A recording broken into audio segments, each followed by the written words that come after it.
meeting regarding this matter. Thank you.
Gimana?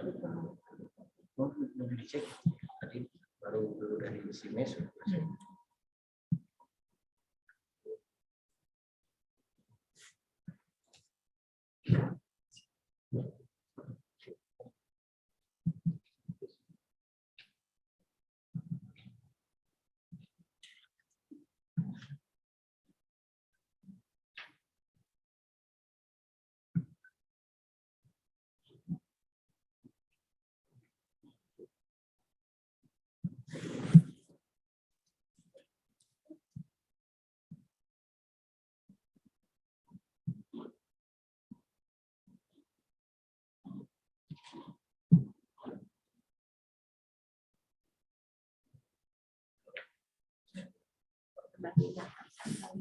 Kan kita berada di Paris tanggal 27 sampai tanggal sekian. Kan sebenarnya banyak yang berangkat ke sana dan itu sudah dibeli. Jadi saya akan coba bisa komunikasi.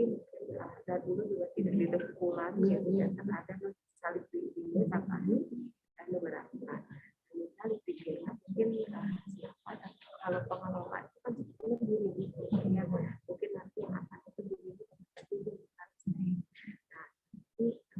apa namanya pilih lebih orang berangkat kan ajaran komunikasi pilih nyari kan kadang-kadang kan pada itu karena itu namanya audit itu dia audit itu berarti kan tidak cuma hanya itu hari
Education, Culture, Research, and Technology, Indonesia, Honorable Professor Dr. Vina Aryani, Director of CMO CSF, Honorable Speakers, esteemed CMO CSF Directorate, Governing Board members and staff, ladies and gentlemen. Good morning to all from CMO Secretariat, Bangkok, Thailand. It is my great honor to deliver welcoming remarks at the second annual Early Childhood Care Education and Parenting Regional Forum, CMO CSF.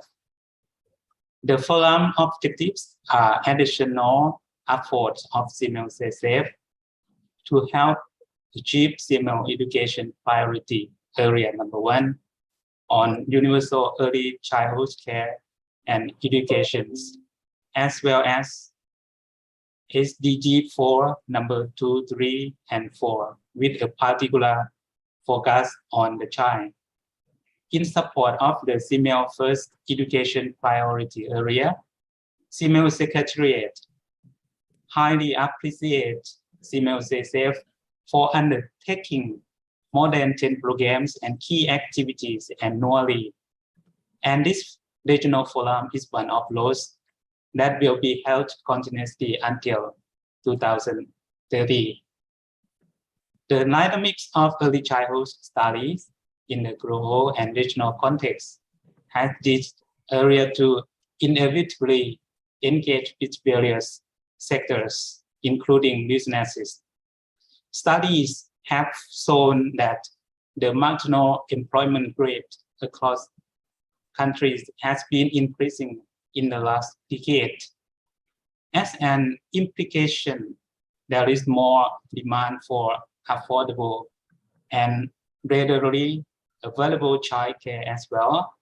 In line with this, UNICEF also suggested the respective parties in providing a family-friendly policy, which would not only affect the healthy development of children, but also sustainable the family economics matters. Since early childhood is commonly agreed upon as a significant period of children's life, which requires the environment involvement of parents during the process. It is necessary to put our focus not only on the child's development, but also on the quality of parent-children relationships. This condition leads us to reflect on to what extent to socio-economic condition of a family correlates with the parenting and provisions of children's care in the family.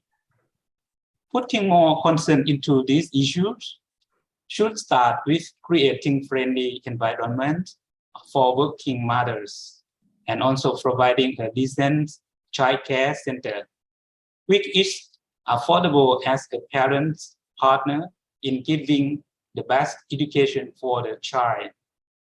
Thus, this effort should be supported by joint collaboration from many departments or cross-sectoral sectors, which are paying more attention to every dimension, such as education, development, and child protections, law and others, as well as public health. Our initial step should be started by raising people awareness to plan non-discriminatory regulations which respects people's rights. This discussion of universal child care is relevant to CMO CSF vision and mission as a leading organization that increases understandings and regional cooperation in the fields of education, science, and quality of life in Southeast Asia, especially in the scope of the first priority area of CMO education agenda, namely early childhood care education for achieving universal free primary education by 2030, with a particular target on disadvantages such as poor children, rural communities, marginalized ethnic and linguistic communities, and children with disability benefiting the most. Let us hope through the recent CSAF expertise in the regions.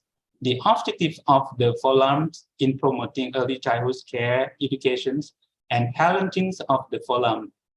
I am confident that the regions and national policy and mechanism on early childhood development will be the priority to be proactively taken in action for future human capital development. Last but not least, may I sincere thanks to go to CMEO CSF for your initiative and effort to undertake this learning meaningful forum. For now, I wish all the best in your future endeavors. Thank you.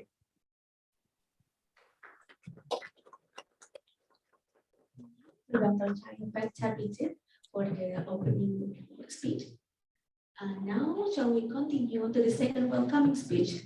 May we invite Professor Vina Adriani, PhD, as the Director of CMEO CHECHEP to deliver the speech. So, Madam Director, you may have the floor. Very much. Assalamualaikum warahmatullahi wabarakatuh. Om Swastiastu, Namo Buddhaya, Salam Kebajikan, Rahayu, Sampurasun. A very good morning to all the participants online and also offline. First of all, I would like to address the Honorable His Excellency Dr. Sayapet Kapicit, the Deputy Director for Program and Development of CMEO Secretariat, and the Honorable Acting Director of Early Childhood Education Care Directorate, Ministry of Education, Culture, Research and Technology, Indonesia, the Honorable Deputy Director for Program, and the Deputy Director for Administration at CMEO CHECHEP, the Honorable Members of CMEO CHECHEP's Governing Board, the Honorable Members of CMEO CHECHEP's Advisory Board, Board of Directors of CMEO Sister Centers in Indonesia, and also to all esteemed speakers, Insinyur Haris Iskandar, PhD, Professor Matthias Urban, Madam Nur Hafizah binti Ibrahim, Dr. Yulida Pangastuti, and Dr. Bimbita Sijapati Basnet.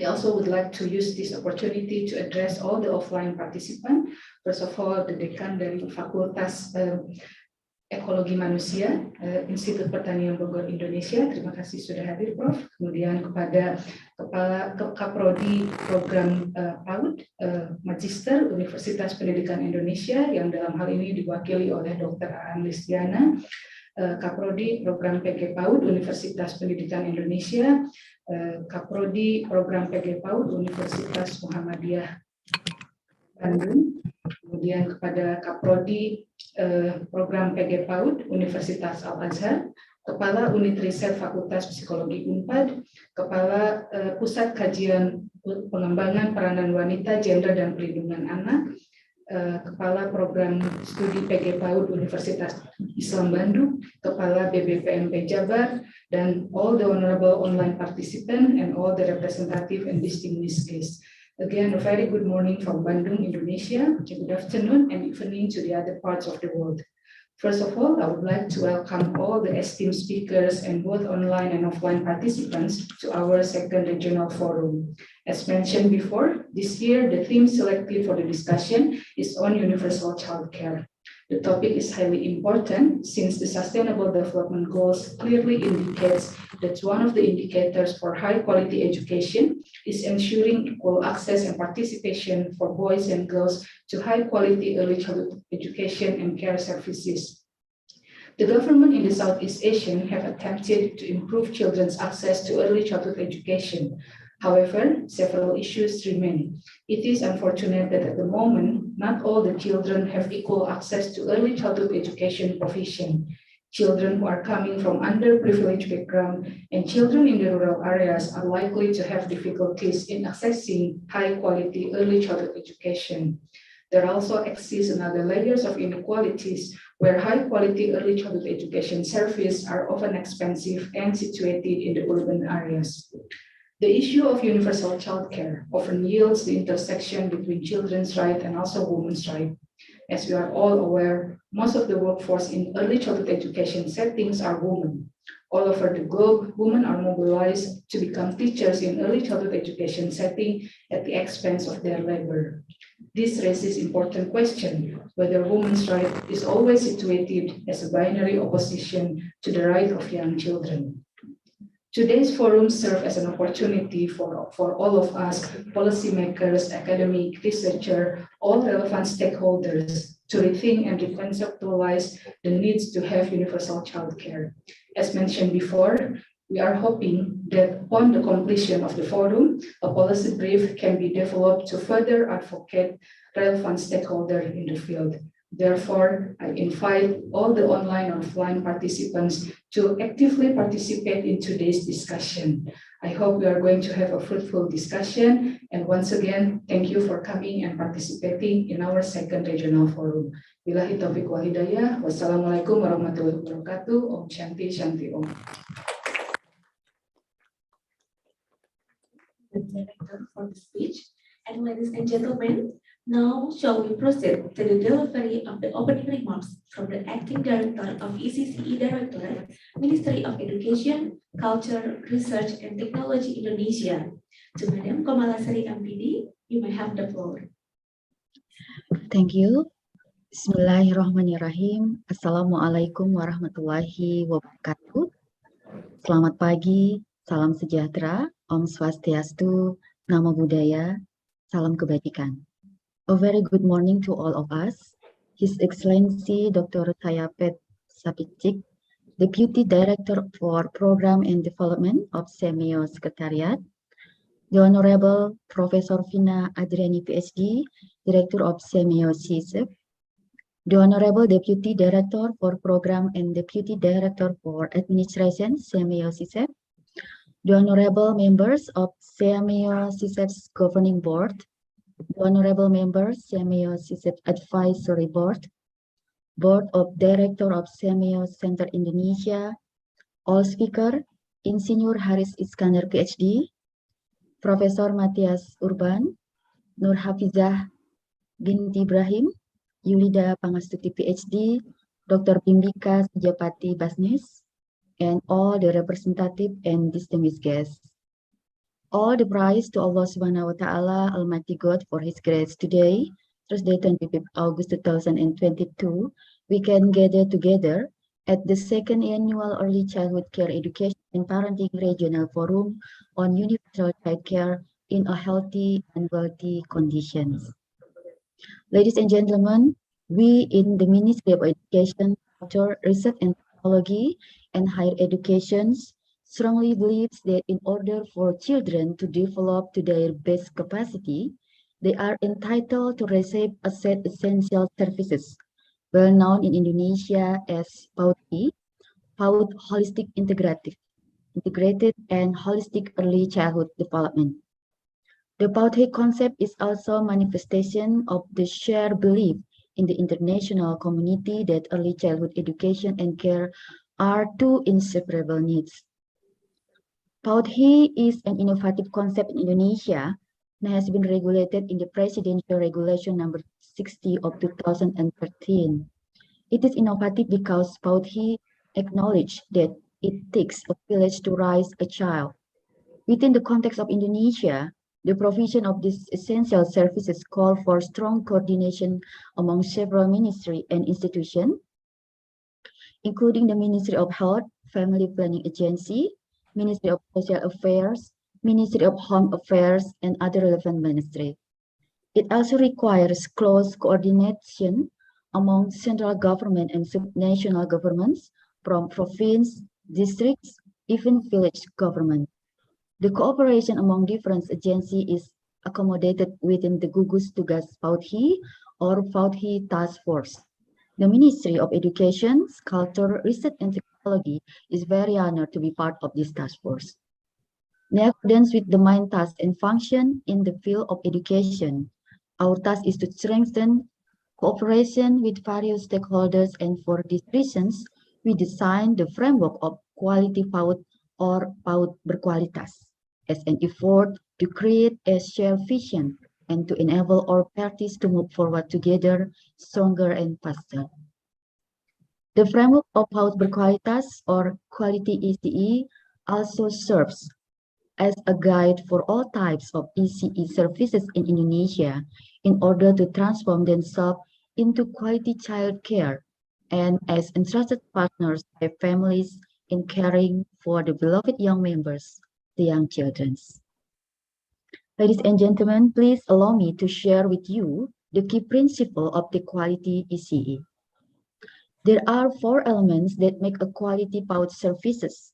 The first element is the quality of the learning process, which is the main task of the Ministry of Education and Culture. Ensuring the quality of the learning process in PAUD is very key to ensuring that children's participation in PAUD units will truly provide the intended benefits. We continue to explore how to assist educators and education staff in this journey to facilitate the learning process properly so that children can develop in all domains, social, emotional, literacy, cognitive, religious, and moral aspect, as well as motor skills. The second element is partnership with parents and family. Optimal growth and development of children and their readiness to go to school is a responsibility between PAUD services, parents, and the community.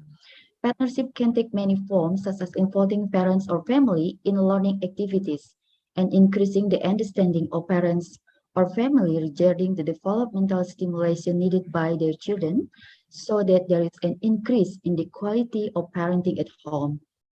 During the pandemic, this partnership is the main capital so that no early childhood loses its right to get stimulation. The third element is monitoring the essential needs of early childhood beyond education. In contrast to other levels, the PAUD unit ecosystem has long been open because educators cannot work alone. They need the support from other services units in their neighborhood that provide health checks, nutritional support, parenting, educational, as well as monitoring the ownership of children's identities, such as birth certificates. The fourth element is good leadership and resource management. Good leadership will be able to make the PAUD ecosystem an open ecosystem. ECA services reach out to partner with families, other units, and their local authorities. Good management capacity will enable ECA services to be able to carry out database planning and self-reflection so that they can manage their resources in a targeted, transparent, and accountable manner, including to provide integrated holistic services. Fundamental to the implementation of the 4 element of quality ECE is the presence of a qualified and competent ECE workforce, including teachers and managers. Ladies and gentlemen, I believe various great ideas and initiatives will be shared by each country participant and will lead to productive discussion. Let us all work together to ensure that our collective endeavor lead to the provision of universal quality childcare for the benefit of all young children and their families in our respective countries as well as for our region. Wassalamualaikum warahmatullahi wabarakatuh. Thank you to Madam Kamalasari for their speech. And ladies and gentlemen, we nearly reached the end of the opening session. Before we proceed to the next agenda, we would like to invite all participants to join the photo session together. To all participants who join us from the Universal Hotel, please rise as we go into the photo session. For online participants, I would like to invite you to turn on the camera and join us in the photo session. The committee will assist in capturing the screen. Thank you.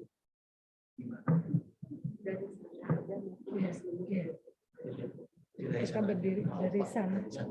Kita berdiri atau berdiri?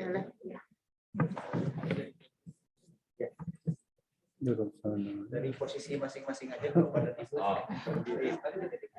Berdiri. Foto dulu di sini kita.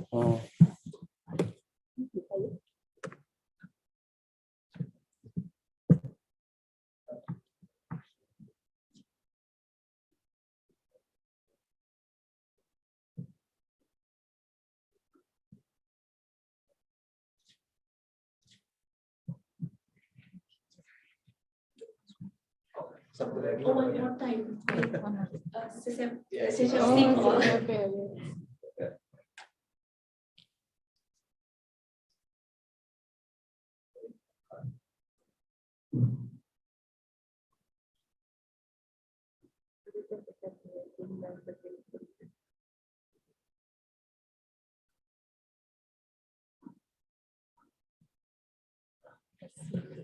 Thank you. All participants are pleased to direct your seat. Ladies and gentlemen, since 2017, CBO CETIAP is one of the centers established under the Southeast Asian Minister of Education Organization, which aims to provide a platform for research, capacity building, and advocacy in the field of ECCE and parenting. During this span of time, there have been numerous achievements obtained by CBO CETIAP. May we have the pleasure to give you an overview at a glance of them, which can be seen from CBO CETIAP's achievement video. Please enjoy the video.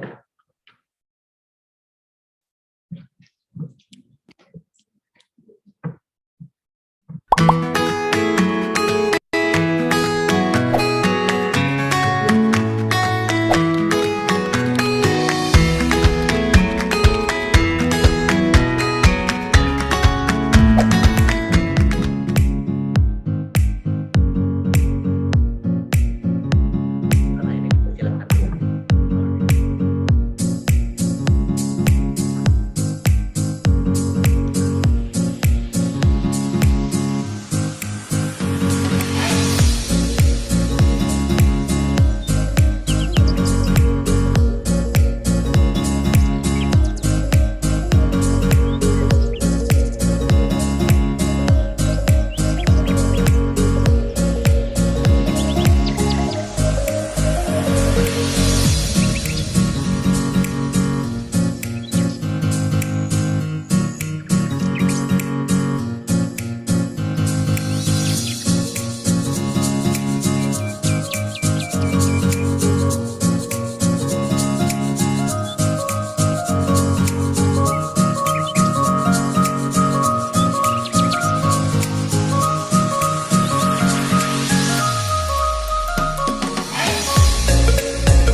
proceed to the upcoming agenda, we would like to invite all the board of directors to go back to the respective seat as we continue the event.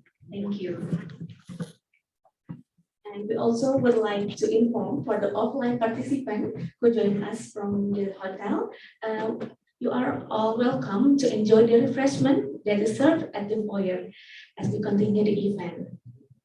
And now, ladies and gentlemen, I would like to remind all the online participants to turn on the camera and keep the microphone in the mute mode.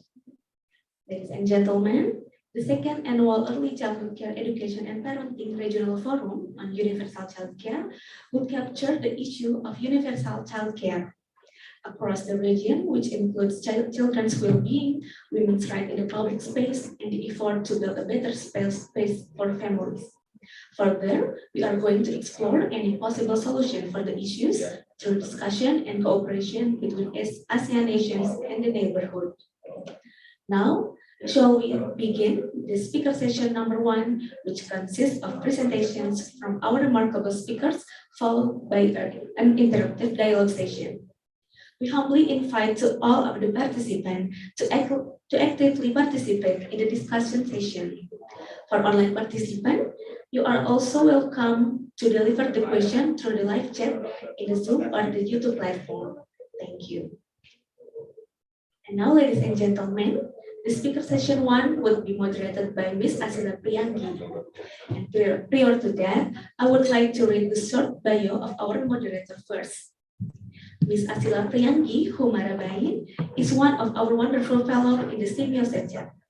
She is an awardee of Master Double Degree Program in the Universitas Pendidikan Indonesia and the Hiroshima University of Japan. She has a lot of experiences in the early childhood education field, from being a teacher, researcher, and many activism in the national and international stage.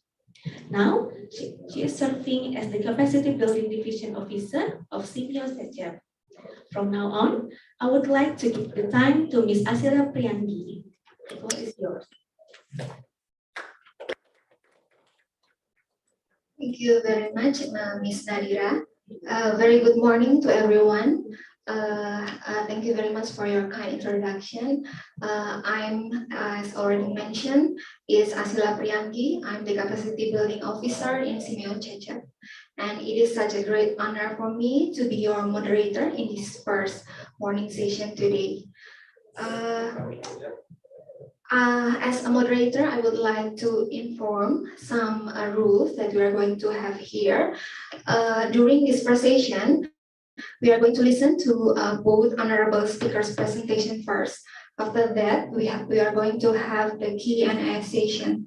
And I would like to say a very warm greetings from Bandung to the first speaker, Insinyur Haris Iskandar, PhD. Good morning, Mr. Haris. Can you hear my voice clear, please? Good morning, selamat pagi. Selamat pagi, Pak Haris. Assalamualaikum. I would like also to greet our honorable second speakers, Madam Nur Hafiza binti Ibrahim. Good morning, Madam. Good morning. Good morning. Before we start the presentation from Insinyur Haris Iskandar, PhD, I would like to read some of his curriculum vitae. Nowadays, he is becoming the senior trainer in Ministry of Education, Culture, Research and Technology of Indonesian Republic since 2020 until present day. And then on 2015 until 2020, he was becoming the Director General for ECE and Community Education. For that reason, we are already very familiar with Mr. Haris, because he is also one of the founding father of Simeo Secep. And for the education, he was graduated from IPB University Indonesia on 1980 until 1984 with the major of agronomy, and then he continued his master degree in Syracuse University, New York, taking the major of Instructional Design, Development and Evaluation, School of Education in Syracuse University, New York, USA, on 1989 until 1990. And then he continued his doctoral degree at the same university in Syracuse University, New York, USA in 1990 until 1994. For other assignment and voluntaries, he has a long list here. Please be patient. I will read it one by one. He is becoming the president Indonesian Educational Quality Assurance from 2022 until present day, and then he also becoming the head of education section, the National Task Force for COVID since 2020 until 2022. And in 2016 until 2020, he is becoming the head of sub-task force, the prevention of human trafficking. And the rest of the list, I guess, you can read it in our monitor. For some good news here, Mr. Haris is pretty much fluent both in English and Indonesia. If the participant would like to ask some question to him, maybe it would be not a big problem to deliver it both in English and Indonesia. Okay, without further delay, I would like to give the floors to Mr. Haris Iskandar. The floor is yours. Thank you, Bu Alisa. Thank you. Assalamualaikum warahmatullahi wabarakatuh. Good morning to all of you. Salam sejahtera bagi kita semua. Om Swastiastu, Namo Buddhaya. Alhamdulillah, this morning I can be in this screen with you all to share some experience that Indonesia have on the preschool programs. This is really an honor for me to speak in front of you, to the directors of the CMS Secretariat, Dr. Saya Pet, in front of Dr. Vina also, and also the acting director of Early Childhood of Ministry of Education, and all distinguished speakers already here. So allow me to have the 16 or 17 presentation slides to share our experience during the pandemic and also after the pandemic. Well, it's not the after. The pandemic is still here. I mean, but it's a road to recovery after the pandemic, how the preschool of Indonesia look like. In that way, probably we can share some lessons. What is the obstacles and problems? The ones already mentioned by our acting directors of childhood. So I'll probably will again giving some elaboration on that part. Let me share screen my presentation. There you go.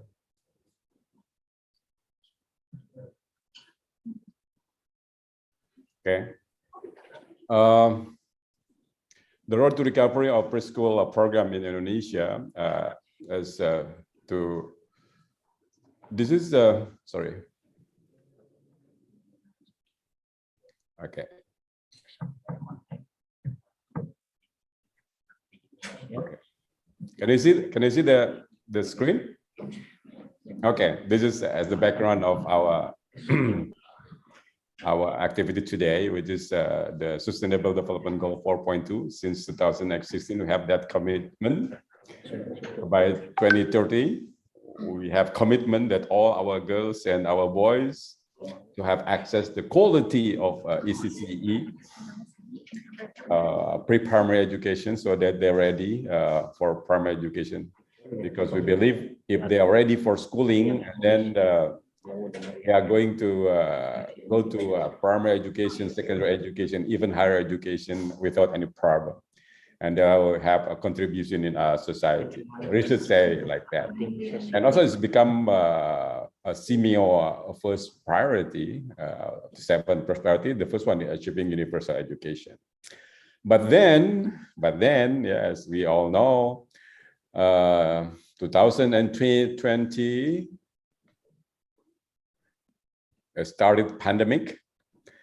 Yeah, since March, this is the development of a pandemic in Indonesia, especially to children 3 to 18 years old.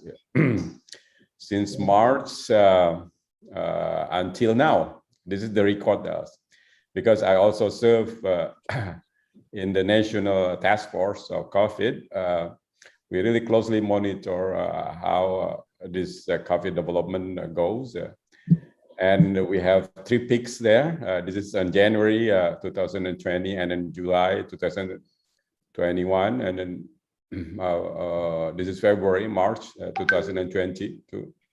And now it's going down, but there is some also, progress on other variant, but it's not that too dangerous yet. And our policy, educational policy, also responded quickly to the pandemic. So this is the red one. This is the closures, yeah, the closures, and the blue one. This is the face-to-face 75%, the face-to-face 50%, the face-to-face 25%, and the green one is face-to-face 100%. Now we are in the almost normal condition, yeah, 100% face-to-face. This is the policy adjustment that we had since the beginning, March 2020. So I bring you back to the memory of 2.5 years ago when the pandemic started. We closed face-to-face learning, and using mandated to learning from home. We are using various media, and national exam also abolished, and national student admission also that usually offline, that is have to be online 100%, just to avoid the public crowd. And then the next development, we asked other ministries who also have educational program, which is the Ministry of Religious Affairs for religious schools. Yeah, we have joint decree with the Ministry of Religious Affairs and also with the religious, with Ministry of Health, and also with the Ministry of Home Affairs. So these 4 ministers have a joint decree on regulating how face-to-face learning activities and also learning from home should be managed. So at the time, Indonesia is divided by zoning. Yeah? There's green zoning, green, yellow, orange, and red. It's like a traffic light. So in which the green is we can have a face-to-face, but with the red, we cannot. So we have 100% learning from home. That kind of things, we regulate our school closures based on the risk level of COVID spreading. But then the development also significantly started in January 2021, where we give them all authority to local governments. So it is more decentralized in terms of decision, not centralized anymore to local government, because we know even within green zone, you can find a red one, yeah, a red village address at the micro level. So the best decision should be local government.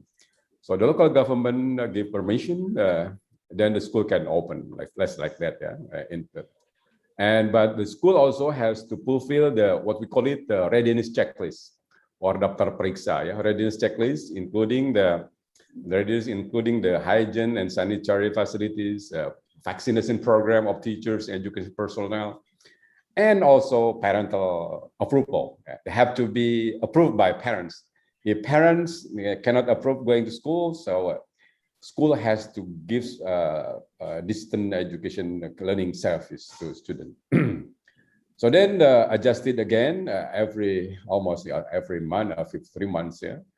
And now we know that there's a zone level 1, 2, and 3, and with certain condition. So they have a face-to-face, either 80% or 100%. That's depend on the progress of vaccination of teachers, education personnel, and that school. So enough with that. What is the support of learning from home from the ministry? Yeah. There are a lot of support. Yeah, a lot of support. Yeah. The first one, let's say, relaxation on school grant. As we know that the ministry government providing a school operational grant to every school. Yeah. We have more than 500,000 school or education units, formal and non-formal. All are given operational fund. And in terms of the how to use the fund, we're giving the relaxation. Relaxation depend on the needs in the field. And also we have teacher sharing, online sharing among teachers on variety of learning deliveries, and also giving internet quote subsidies. As we know that some schools have difficulty, or some parents have difficulty access to internet because of the quote. Some cannot afford to buy that. And also the curriculum, we introduce emergency curriculum. So just giving a very essential objective on the learning objective, and the very foundational. Also online student assessment, that's become a part of learning. And we're also providing all alternative learning activities, not face-to-face, but through radio, through television network, through even online, what we call Rumah Belajar. And also campaigning on the sanitation and health lifestyle. So 3M, we call it the hand mask and sand, washing hand. Also, that's our campaign. Also, in terms of the maintaining distance. And in school, we campaign on sanitation and health, including sanitation facilities. Disinfectants, hand sanitizer everywhere. Access to internet, as mentioned also before, the computer package, give them the computer. And modular instruction package, also along with the emergency curriculum. And also the most important thing is online capacity building of webinars, so giving to teachers on webinar, teachers, administrators, and also parents. Cover on parenting, because we have to maintain our collaboration. So the pandemic, although a lot of negative impact, but there are a lot of positive impact. The positive one is to show that how important is that the role of parents on student learning. We know that, we don't. So the online capacity building and webinar for parents, aiming at providing effective support and learning engagement at home. Teachers have to collaborate. You cannot ignore parents. We have to collaborate with parents to continue providing service. So it's become a duet, between teachers and parents to deliver the service. The negative impact of pandemic, of course, we know it is the one is the learning loss or learning shock or learning loss. It happened also in Indonesia. This is the study from Inovasi, Smeru, and also the ministry, and also the World Bank. Learning loss is happened based on the Inovasi project, so evaluation and study. It's equal to 5 to 6 months learning loss. So that is the studies done in 2021. Can you believe that? If that is the pandemic is even longer with in 2 years and a half, could be more. And the dropouts, it also happened in primary school. But there's an interesting finding also from Smeru. The Smeru group, they reported a very minimum impact on pandemic in Bukit Tinggi, in Bukit Tinggi and Yogyakarta, due to what? Due to effective support and parent engagement on student learning. And if you take a look in terms of the category, the socioeconomic background and also educational background, parents with higher education background have more kind of supportive. Yeah, we know that. Yeah, parents with higher education probably more care and also giving more kind of engagement to students. So this is the finding. So the learning loss actually we can avoid learning loss if in the beginning, since the beginning, parents have active role and engaging in student learning. Now, that is in general, but for ACCE, the impact of pandemic is really on participation. Yeah, a lot of ACCE unit collapse and just close. 2021 is really significant, very sharp. But the teachers survive. They not drop out as become teachers. Probably no other also occupation they can enter this because the crisis anywhere everywhere. In terms of participation, this is 3 or 6 years old category, old category. We have different indicators for 0 to 6, 3 to 6, 3 to 5, a lot of numbers. Yeah, but it's very low, still low. Yeah? The school closures, this is note, it's not just government decision, but also the operators. In Indonesia, governments only have 2% of the ECC unit, 230,000 ECC is only 2% government. The rest are private. The rest is a community. Yeah? So it's not really in the government control. I have to open all the time. But it's really economic kind of consideration. Yeah. But the government also in the last 3 years developed a new indicators, we call it school readiness. The school readiness is a percentage of primary school grade 1 students who had previously participated in ECCE. So this school readiness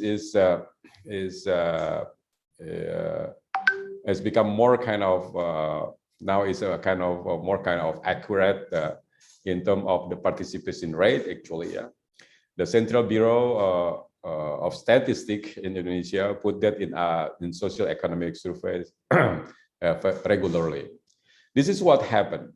This is what happened. There is declining. There's an impact of pandemic, especially urban and rural. Yeah? They are declining for ECC participants at urban, also at rural. Yeah? But the gap between urban and rural also is wide. Remain wide between urban and rural. The second one, probably the factors, disability status, yeah, especially the disabled, that's really impacted, yeah, from 64.7 to 45. So this is what probably we need more attention here. The pandemic effect on disabled ECC students. It's really hard. This is probably the hardest one. Harder than social economic.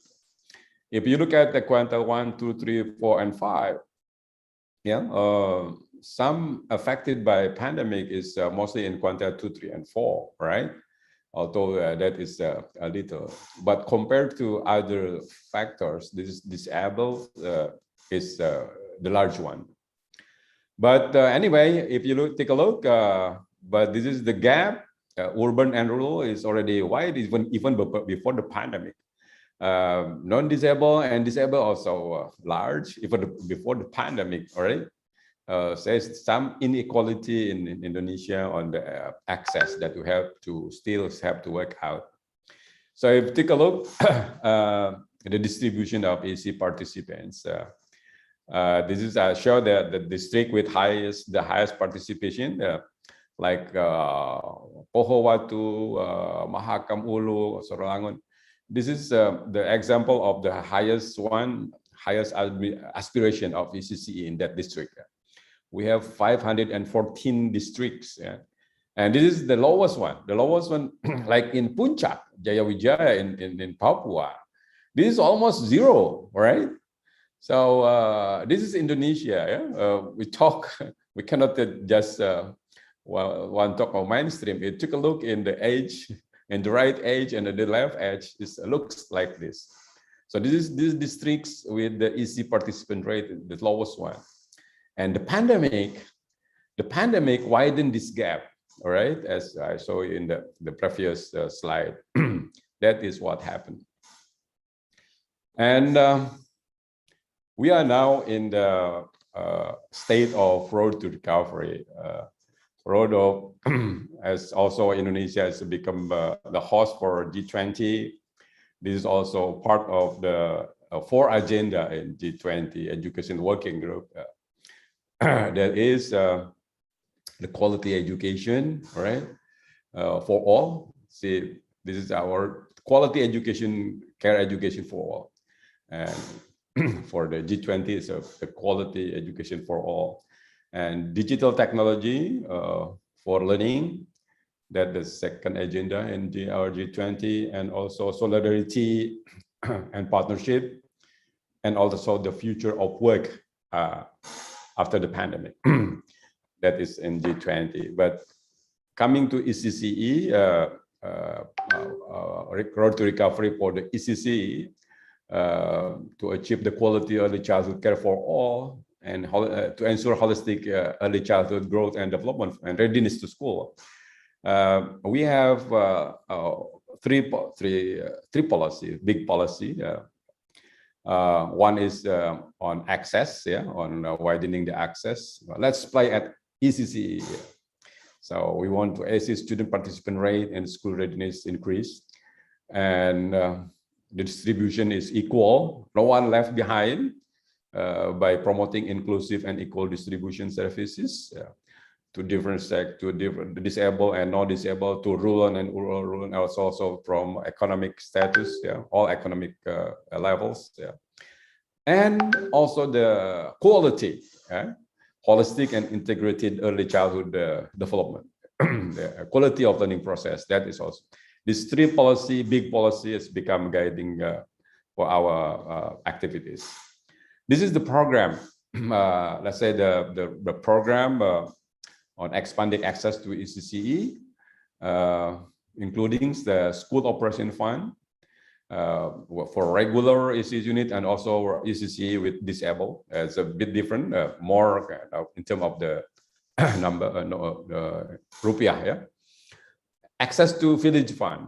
As we know that we have 84,000 village, and government giving direct fund to village to manage by their own, for their own needs, for development, including education services, including ECCE services.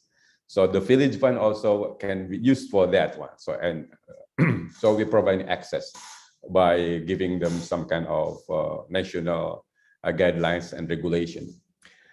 Affirmative program for marginalized groups. So we know that we still have unequal kind of situation in Indonesia. We need a lot of affirmative action here, program for marginalized groups. Improving data and monitoring system. We have Dapodic database that they have to update every semester. Probably this is the largest database you have in Indonesia. Data Pokok Pendidikan. So, and it is open for public, education database, which is include the students, teachers, and also education units. You can see that and open to public. We have a national campaign. We call it One Village, One ECCE. We continue, and also we providing guidance and facilitation, consultation to local governments, because strong commitment of local government is really determinant factors for access, also quality of ECCE. Active participation of village administrators, also the determinant factors. And the last one, also the active roles of ECCE mothers, or Bunda PAUD. We have a unique kind of PR here in Indonesia, early childhood mothers. So the wife of the incumbents, we promote to become a Bunda or PAUD or become ECCE mothers. So the wife of the president, the first lady, that is our national ECCE mother. In province level, the wife of governors. At the district level, the wife of mayor or bupati.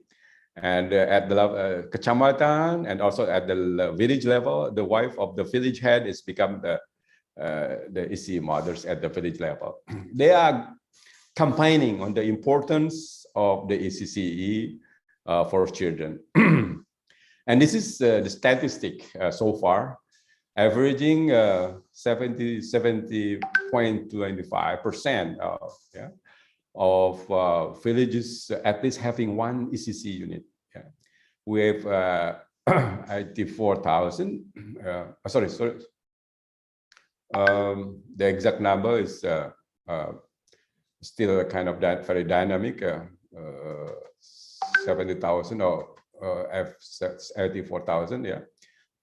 So we're still working out. Around 22%, yeah, of those villages need kind of campaigning on the establishment of office unit at each village. In the center, in the city, the metropolitan city like Jakarta, not one village, one ECCE anymore. Yeah, probably even lower level at the neighborhood. Yeah. Every 40 neighborhoods, probably one ECCE, like we see now here in Jakarta, Bandung, Yogyakarta, or in all big cities, campaigning even more intensive at the neighborhood level, not at the village level.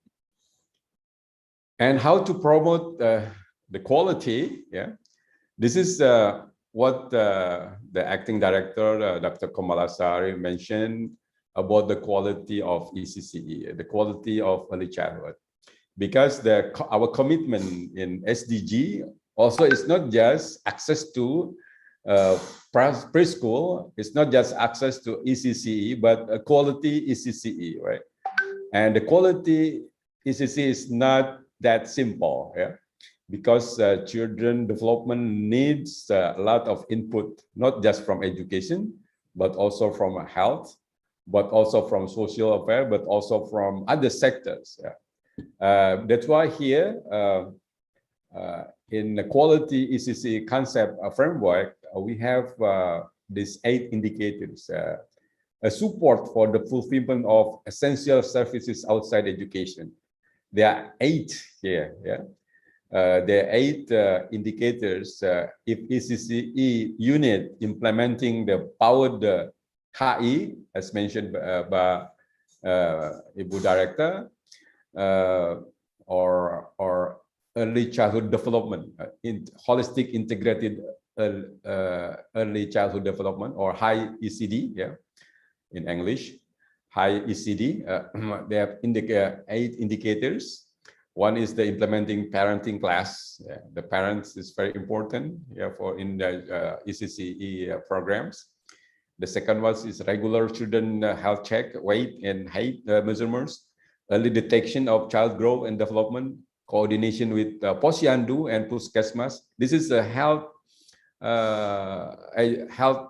service unit at village level. Yeah, it's a small kind of hospital at village level.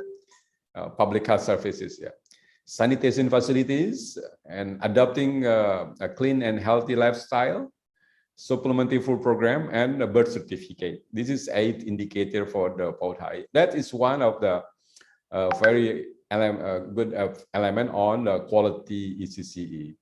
Addition to quality learning process and also partnership with parents, and also leadership of and management resources of the ECCE head. Yeah, and before that, also the large part of contributor for the quality is the competent and perform educators.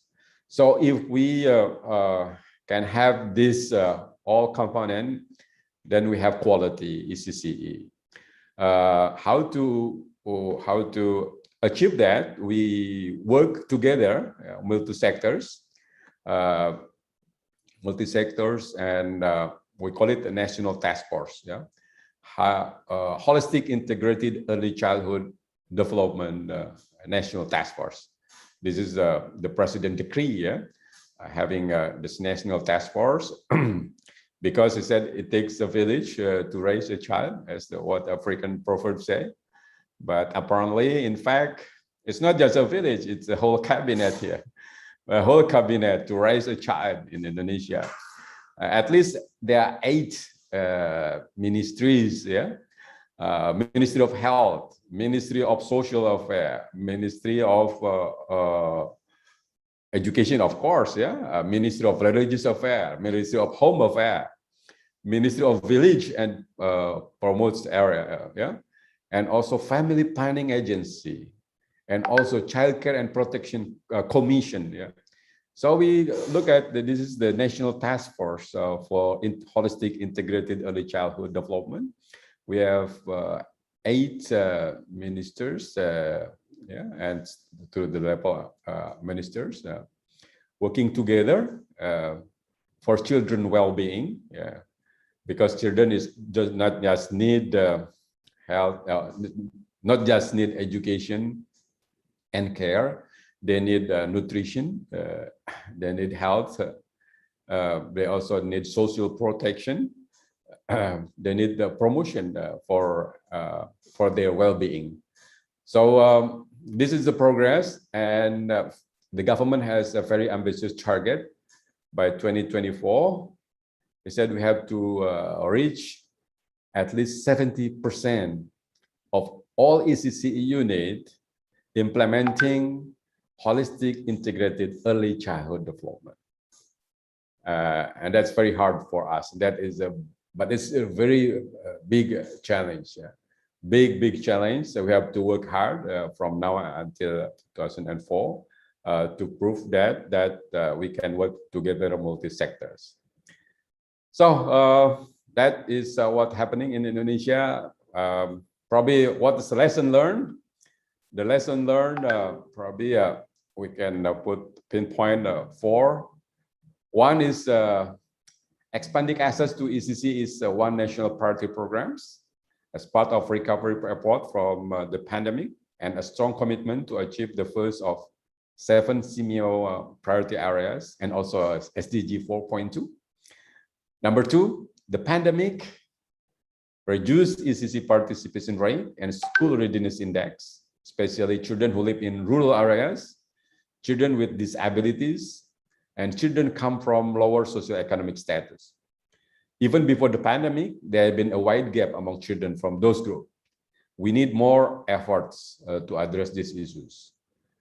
Number 3, program for expanding access to ECC include providing school grant for all ECC units, both regular and special for disabilities, access to village funds, affirmative program for marginalized world, improving data and monitoring system, intensive guidance and support to local government and village administrators, ECC mothers, and to continue the One Village, One ECC national campaign. And promoting the quality ECC through comprehensive multi-sector national task force on holistic integrative early childhood development program. I think that's I can share with you at this moment, and I'd like to welcome any feedback, comment, or even any question on this area. Thank you very much.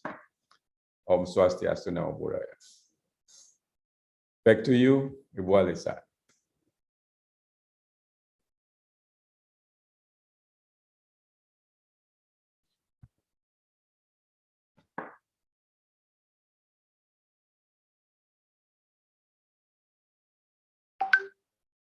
Hello? I'm done. Thank you.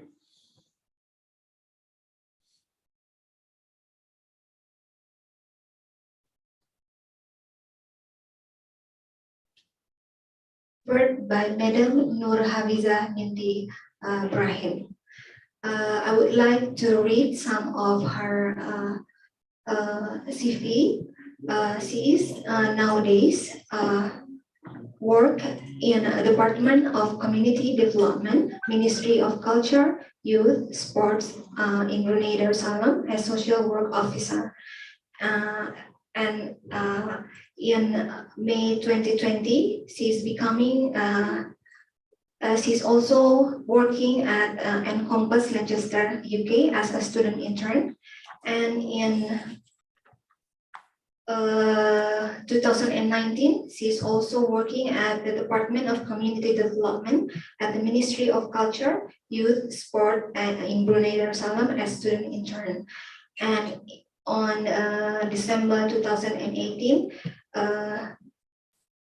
she's also becoming the student intern in Positive Futures Northwest Lancaster, UK.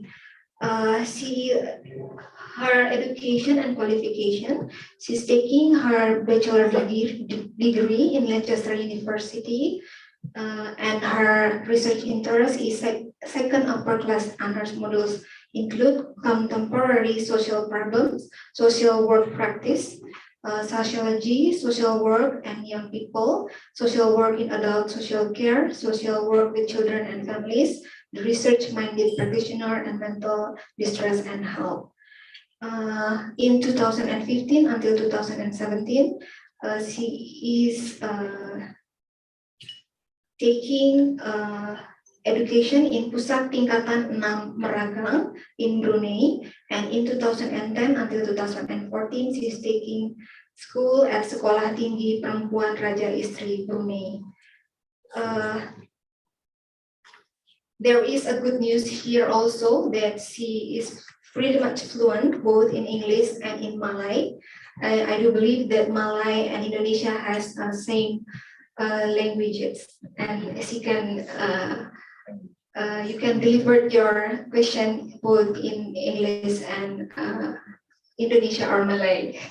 I want to inform you also, we have interpreted button in your Zoom platform.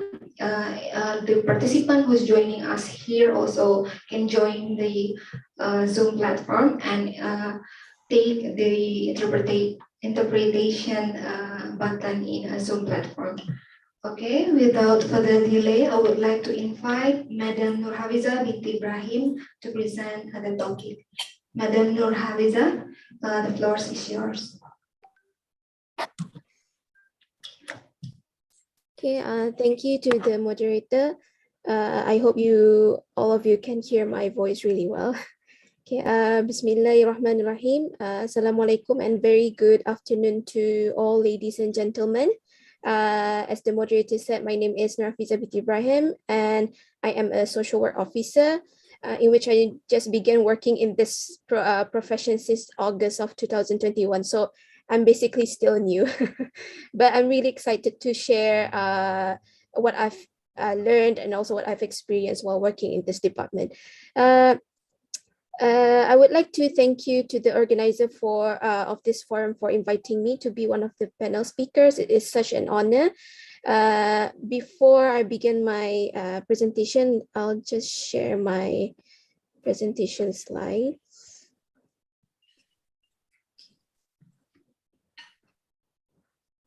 Okay.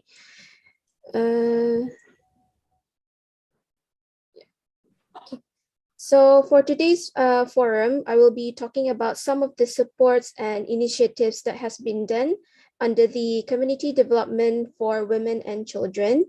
So these are some of the initiatives that has been done to support women and children in Brunei Darussalam under the Community Development JAPEM, which are Survey of Women's Development in Brunei Darussalam, Prepanita Forum, Helplines, which are divided into two, Helpline 141 and Child Helpline 121.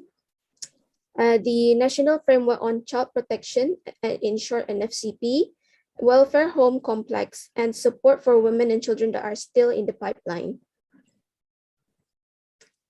Okay, So one of the initiatives that has been done by the Community Development Department, Ministry of Culture, Youth and Sports in advocating women in Brunei is that a survey has been conducted in regards to women's development in Brunei Darussalam.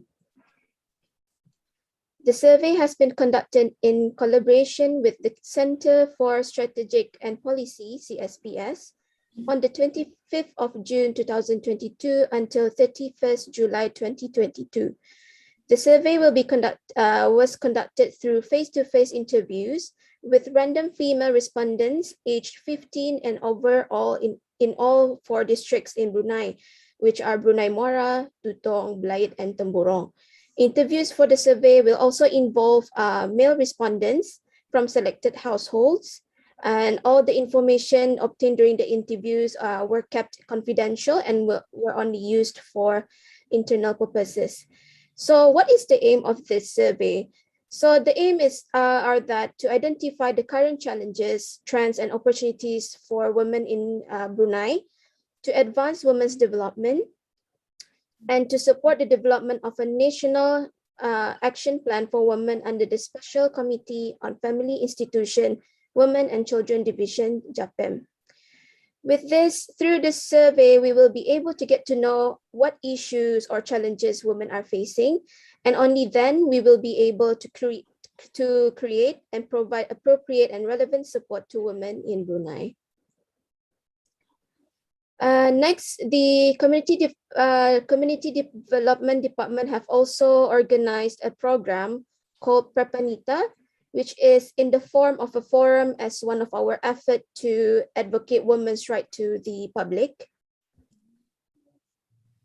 The program was first launched in conjunction of the International Women's Day in March 2021. The aim of this program are that to create and increase awareness of the importance of women's rights, such as the right to seek help, the platforms that are available in Brunei for women to seek help, actions that can be taken by appropriate enforcement agencies when abuse happens, to give aspirations to students or participants of the forum to be active and involved in the community, to empower graduates, especially female graduates and students in higher education, meaning in college or universities, in order to be mentally prepared to enter the world of work, preparing women and men to be able to face unexpected problems or disasters and provide them with positive reinforcement towards life. So during this forum, several speakers or panelists were invited from relevant agencies, both from government and non-government organization, NGOs, such as from the Crime Investigation Division of Abuse of Women and Children, medical social workers, women advocates, and so on, to deliver presentation on matters related to women and girls. For example, issues relating to tackling sexual harassment in workplace, raising awareness on available platforms and agencies in Brunei for victims of abuse, such as physical, sexual, emotional, financial abuse, and so on, and that they can seek help from. Legal actions that can be taken by relevant agencies to the perpetrator when abuse happens, and also the importance of communicating with each other between men and women in marriage, and the list goes on. As you can see on the slides, the program still goes on, and the latest that we have conducted, the forum, was on the 20th of August 2022 at IBTE campus. So IBTE campus is like a college right after sixth form schools. Here, we have conducted the forum with over 300 students have attended the forum. We have invited speakers from professionals who work directly with women and also children to deliver presentations to help increase the students' awareness towards women rights and matters. In addition to this, in ensuring the safety and well-being of women and also children, the Community Development Department, JAPEM, have also launched helplines, namely Child Helplines 121 and Helplines 141, or known as Talian Kebajikan 141 or Talian Anak 121. Helpline 141 was first launched on 31st July 2006, in which it operates for 24 hours. The purpose of this helpline is as a platform for the community or the public to report cases of abuse or any of their concerns in regards to maybe their friends, family, work colleagues, and so on. In addition to this, this helpline aims to provide a better and efficient service in giving assistance to the public, women, children, family, whoever they are, especially in cases of abuse, neglect, in need of protection, exploitation, advisory services, family problems, and so on. Although another helpline, namely Child Helpline 121, was also launched on the 1st of August 2019, which is another initiatives to protect the children in Brunei. This is a joint effort between the Community Development Department with the Telecom Brunei. This helpline is a toll-free, specifically for children in Brunei, and it also operates for 24 hours. So the objectives of this helpline are to care for and protect children from abuse, neglect, and exploitation, to provide a confidential call service for the use of children who may be in distress and need of care and protection from abuse, from the parents or guardians, drug abuse, bullying, suicidal thoughts, or family difficulties. The Child Helpline also helps to establish an effective helpline staffed by trained counselors and liaised with the relevant emergency services such as the police, the ambulance, and so on. And last but not least, the Child Helpline is also to support the efforts of the government of His Majesty the Sultan and Yang di-Pertuan of Brunei Darussalam in providing care and support for the vulnerable, from the less fortunate, those in need of assistance, and those exposed to danger. Moreover, with the intention to enhance the existing child protection system in Brunei Darussalam, the National Framework on Child Protection, or in short NFCP, was launched on the 20th December 2020. But before I can explain what is NFCP, I will first share the main triggers of why NFCP was established.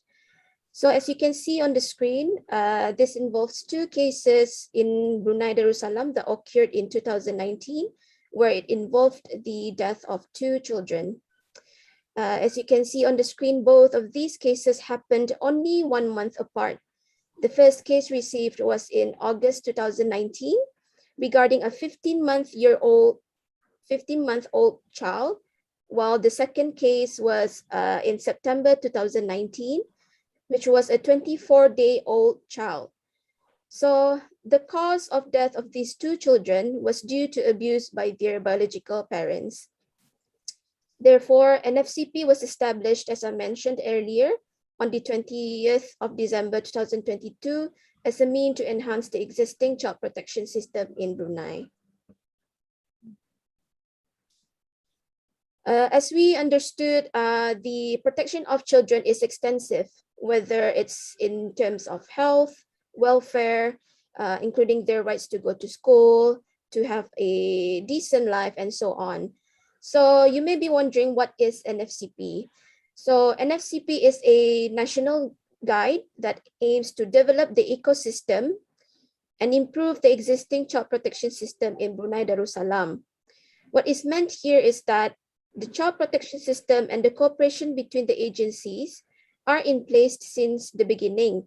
However, with NFCP, the child protection system will be more systematic, and there are going to be improvements made to the child protection.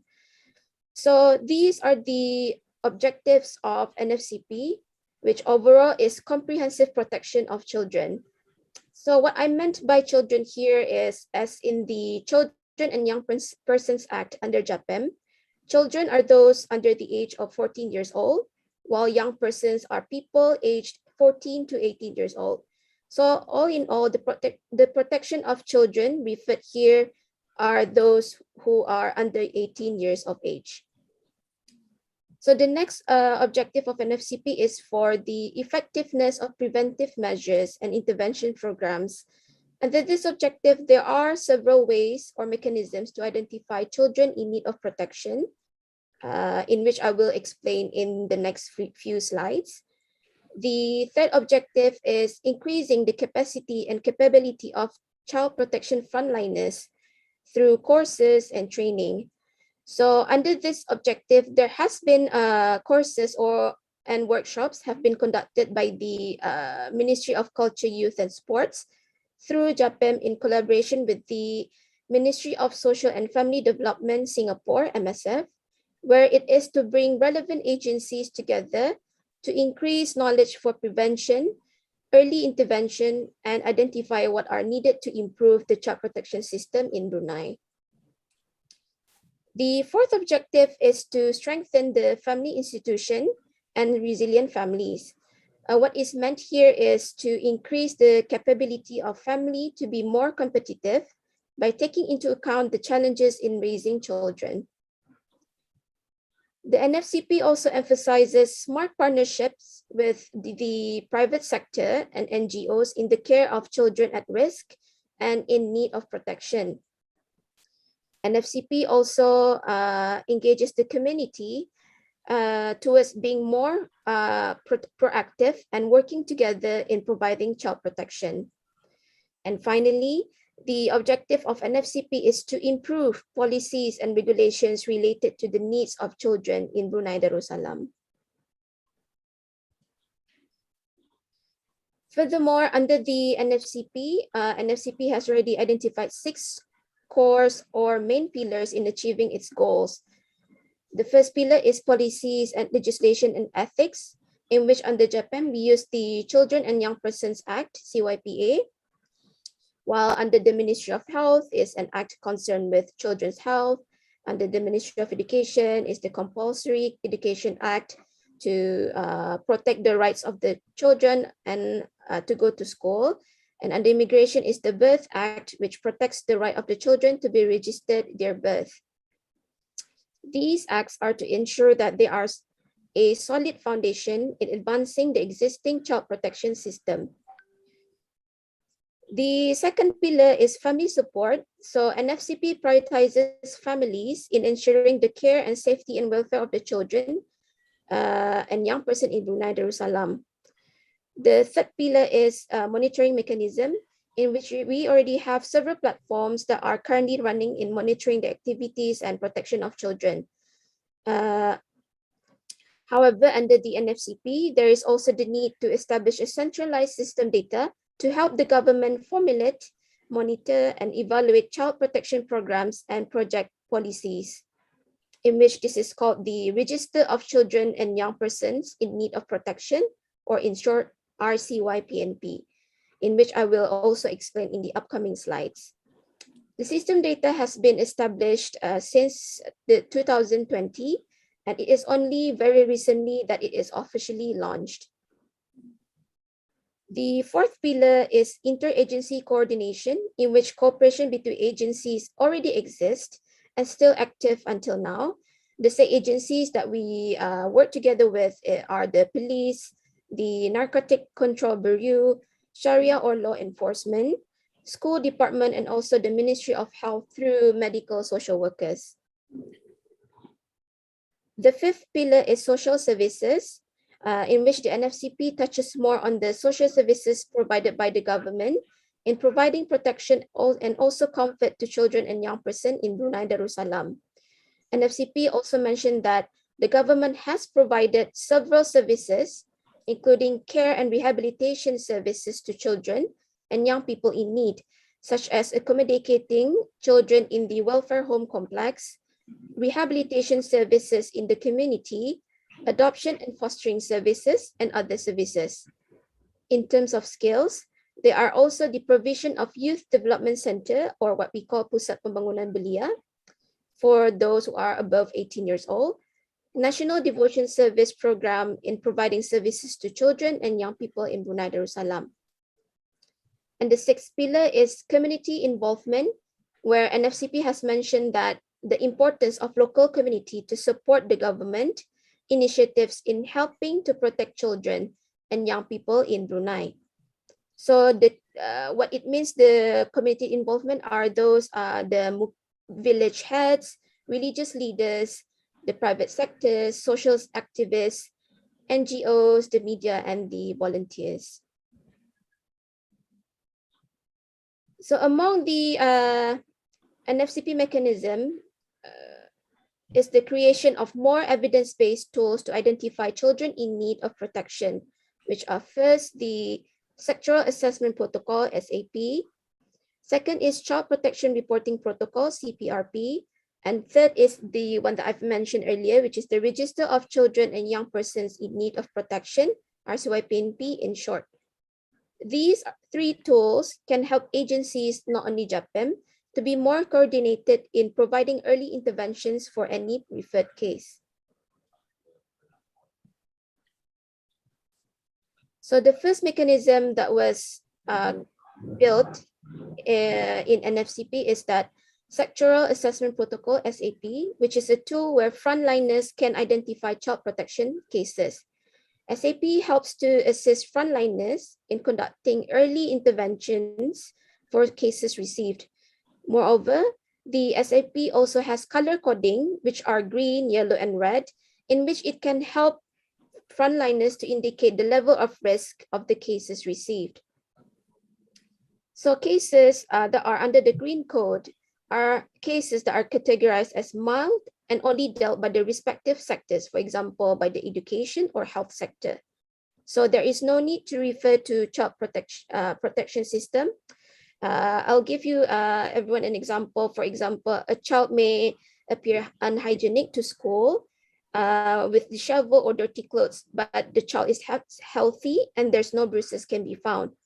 After assessment has been done, it appears that his or her electricity or water supply may be cut off. So this case would only need to be monitored by the education sector, and there is no need to be referred to the Child Protection Service as the child appears to be well. The next code is the yellow code, which is a moderate categorized case, where the need for monitoring and action is from each sector within 24 hours. So yellow codes needs clearer information before they are referred to the child protection system. If we use back the example that I've used previously, where a child came to school with disheveled and dirty clothes, it was then found this incident was not only one time. He or she keeps on coming to school with dirty clothes, and maybe we started to found some injuries on the child's body, but it does not endanger his or her life. So interventions will be done by the education sector, and it was found that perhaps the child was actually only playing and he fell down. That's why there's bruises and injury. So the sector that finds this matter should make close monitoring to get clearer information. The next code is red code, which is a serious case where an immediate referral to child protection services are needed. So we take back the previous example of the child who comes to school with disheveled clothes, but this time the school finds that the child continues to have more and more bruises coming to school. Then this case will be categorized as red code and will need to be referred to the child protection system for the action of relevant sectors. So there are 4 versions of SAP. There is one for each sector, which is the enforcement, for health, education, and also one for the social services. So each sector will have a category of cases of which ones are green, yellow, and red according to each of their needs. In other words, the health sector may have a different category of what is considered to be a red case compared to the education sector. As you can see on the screen, you can see examples of SAP of what cases are considered to be red, yellow, and green code. With this, it will make it easier for the frontliners to be able to indicate the level of risks of the cases and to conduct early interventions when they receive the case, such as referral to the police department, immediate hospital treatment, and so on.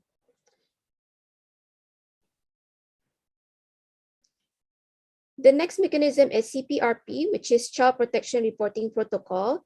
So CPRP is only used for cases listed in yellow and red codes previously. CPRP is the continuation of actions that needs to be taken after SAP. In other words, after the case is categorized as yellow or red, then CPRP will show the guidance or help us to identify on what to do next.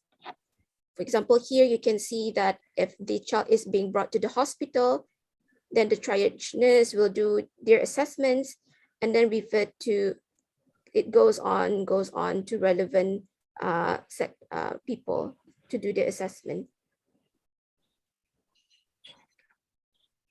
The next mechanism is the Register of Children in Need of Protection, or RCY-PNP, in which under Section 6, Children and Young Persons Act, allows the establishment of a database containing details of each case of a child or suspect in need of protection. So RCY-PNP was first launched on the 16th of May 2022. It was recent. RCY-PNP was established as a national database to assist agencies involved in child protection to identify those in need of protection and to assist agencies in the investigation and prevention of child protection cases. So with the establishment of RCY-PNP, it is intended to further facilitate communication between agencies and the sharing of information on child cases in Brunei Darussalam, in which overall can help to improve the child protection team working together. Next is the Welfare Home Complex, in which it was established in Brunei in 1982. So it is a government institution that is used as a place of temporary protection and care for individuals facing problems, namely women and children, under the Act of Protection of Women and Girls Act, Islamic Family Law Act, Married Women Act, and Children and Young Persons Act. The Welfare Home Complex is also used for a place for recovery and temporary guidance for troubled children and young persons, or in other words, is juvenile cases. The Welfare Home Complex is also a temporary detention house for children and young persons involved in juvenile problems. So the services that are offered in the Welfare Home Complex are as such seen on the screen. So the welfare home will provide basic care services such as a place to stay, that is after assessment extended family could not be found, providing foods and clothes to the women and children residing in welfare home complex, doing medical checkups, joining programs and activities conducted in the welfare home, providing academic studies inside and outside of the welfare home for children who are still attending schools, religious or moral education, vocational training, sports and leisure inside and outside of the welfare home as well, self-building programs, counseling to the individual, family, play therapy, and trauma counseling. Last but not least, these are another initiatives that are still in the pipeline that are taken by the Community Development JAPEM, Ministry of Culture, Youth and Sports, in advocating the safety and well-being of both women and children. The Foster Family Care Program is developed for children who are under 18 years old, residing in the welfare home complex, to be placed into a foster family after it has been identified that their parents or guardians are unable to provide suitable care in terms of safety, welfare, and well-being of the child. Next, the establishment of child care centers in government workplaces is under the action plan for the family institution, and it is one of the initiatives to help working mothers balance carrying out family and work responsibilities. And last but not least, is where the paternity leave, it is still in the conceptualizing stage, where the paperwork is still being reviewed by relevant authorities. However, this is a great step in supporting mothers, where allowing and involving fathers in supporting their wives in childcare. And that is all from me. Thank you.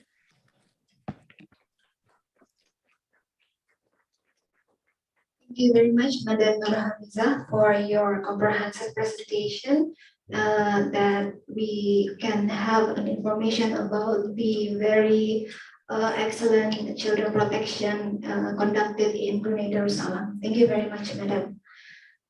Now we are going to enter our discussion session. I would like to invite everyone. Okay, I have two participants who's joining with me offline to deliver the question. First, I would like to give the opportunity to Mr. Ujang Sumarwa.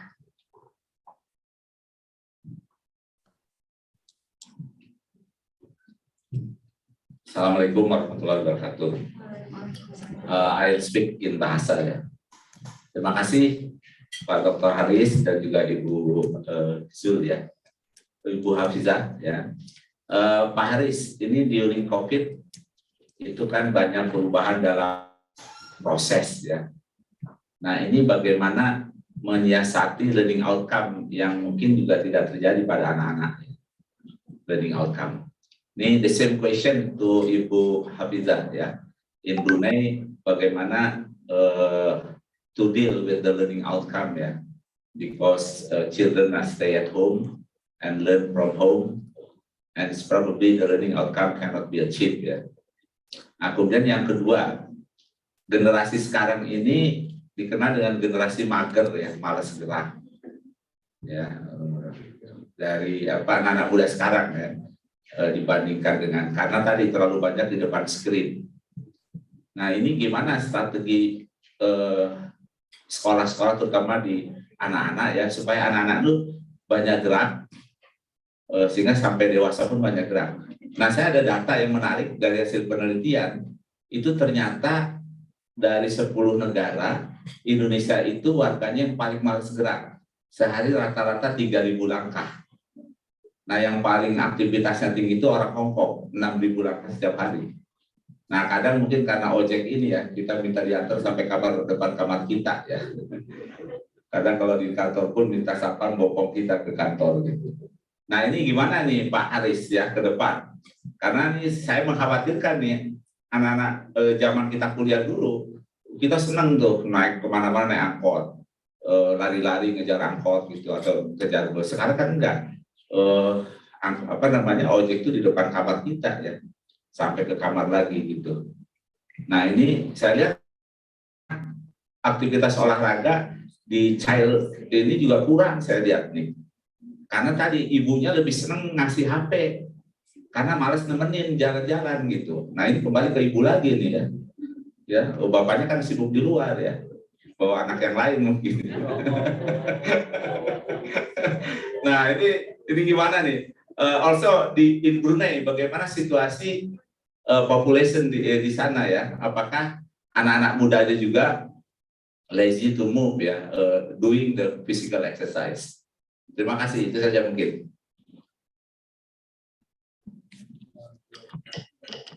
Thank you very much, Mr. Ujang. I would like to give the opportunity to answer this question first to Mr. Haris. Mr. Haris, could you please? Ya, terima kasih Pak Ujang. Thank you, Profesor Ujang Sumarwan, the Dean of Human Ecology, the Faculty of Human Ecology. Yes, the learning outcomes during the pandemic is really dented. Of course, we have that observation, yeah, and it's really happening. What we call it the learning shock or learning loss. And that the impact of this pandemic is that is the very thing that we are really concerned about, because this effect, this learning loss, it's a permanent. It's a permanent. It's a very long last. It's not easy to cure. Yeah. One study by Michelle Kaffenger, yeah, from the Brookings Institution. I should have show the slide, but try to find is difficult. Yeah, there's a modeling. There's a modeling how the impact of the learning loss that will last even years. She took the incident of the earthquake in Pakistan in 2005, and also look at the other population comparable as a control, and that is in grade 3. And 7 years later, in grade 10, look at them again in the learning outcomes, and the effect or the impact of the pandemic is still there. The impact of learning loss during 4-6 months, the earthquake, they don't schooling, they didn't do any learning. It's impacted to the student even 7 years after that. So some school are providing a program to cure the learning loss by giving them remedial. Remedial is the very logical solution, because some like 6 months you left behind, so they're giving them again, giving remedial. And the researchers show that the remedial has giving a positive impact, around 50%. So it's giving about 50% impact in terms of the learning outcome that recover. Learning 50% recover, but it's not 100%. Not 100%. If we are now giving them our student with remedial, it only 50% giving effective to recover for learning outcome. But there are other group of school who are not just giving remedial program, they are also giving reorientation of learning. So learning reorientation defined is by skilling in terms of the whole curriculum. The whole curriculum is examines again in terms of which one is the most essential as the most fundamental kind of learning outcome, and the rest is just delayed. So it's giving reorientation of the program of the learning. So that's school, that group of school who doing that one reorientation of the program, learning program, and also remedial. After the measure 7 years, even the result is really surprising, because giving a very positive result. They even better. See, the student even have a learn better than even previous pandemic compared to the previous pandemic. So the Michelle Kanverger from Brookings Institution giving that kind of analysis modeling for us. So after the pandemic, why don't we just do some reorientation of our learning outcomes? Not doing the same thing as all over again, but we are really examining which one is the most fundamental and the essential. And that is exactly what we had. Coincidentally, that's exactly what we had since the beginning of the pandemic. On July 2020, we did examining our existing curriculum, and we deleting learning outcome which is not really relevant, which is not really essential, which is not really fundamental. So we just make the curriculum even smaller. So that's what I mean in our slide before, that our emergency is giving emergency curriculum. So for early childhood education, we're giving emergency curriculum. We're providing teachers with books, guidance, around 30 episodes at the time version, and also for parents. We've also giving parents also guidance how to engage with student learning. So we're giving them that product on July 2020, and that emergency curriculum resulted in very good exercise. We also do evaluation that show very positive also. School with existing curriculum their learning loss around 5 to 6 months. School with emergency, the loss is not that big. So less, yeah. The loss is still learning loss, but around 3 or 4 months. Now we are pushing again with what they call it curriculum Merdeka. So the curriculum Merdeka, the current curriculum Merdeka is actually evolution from the emergency curriculum to now is more compact. See, the compact curriculum is not just giving the learning outcome. It is only very fundamental and very basic. That is the answer for number 1, yeah, Professor Ujang. And number 2, of course, this is our problem all, yeah. Even during the pandemic, I have to mention that the most impacted by the pandemic is early childhood student, yeah, early childhood student, because they are in the stage of development. They need space, of course, yeah. They need guidance. There are aspect on cognitive, there are aspect on physical, there are aspect on language, socio-economic, that need center, that need units, that need the school, yeah. They have to grow. And during the pandemic, it's really hitting them. Yeah. Our children during the pandemic is the most one that is really become victimized because they cannot do learning independently. Yeah, they depend on adults. All right, they also depend on technology. They also have to accept the home environment, which is mostly very not that spacious. Yeah, it's not that ideal for them to run around. To work, to play, or really happily with friends. There's no friends, yeah, because at home it's only our sister, siblings, and parents.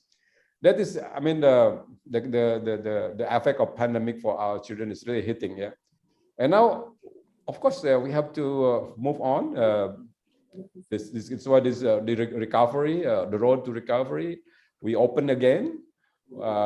With also the giving them school choices on curriculum Merdeka, what we call it IKM, yeah, curriculum implementasi curriculum Merdeka. We hope all ECCE would adopt this new curriculum, curriculum Merdeka, because it's really a solution. This reorientation of learning is really a solution for COVID, yeah. Really solution after the pandemic is really a solution for the learning loss. Yeah. So we hope that one is giving them some kind of new opening for the new to recovery.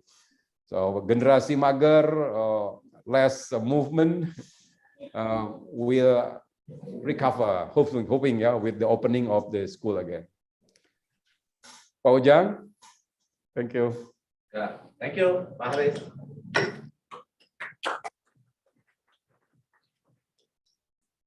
Thank you very much, Mr. Haris and Mr. Ujang. Now, the turn for Madam Nurhaliza to answer the question. Thank you. So what I got just now is the learning outcomes of what happens to the students' education during the COVID-19. So for from the Ministry of Education, even though we all know it, not only in Brunei, but also in all other countries, like children's education are heavily impacted due to the COVID-19 infection. But however, the Ministry of Education in Brunei still tries their best to maintain the students' education progress, well, where teachers conducted online learning instead.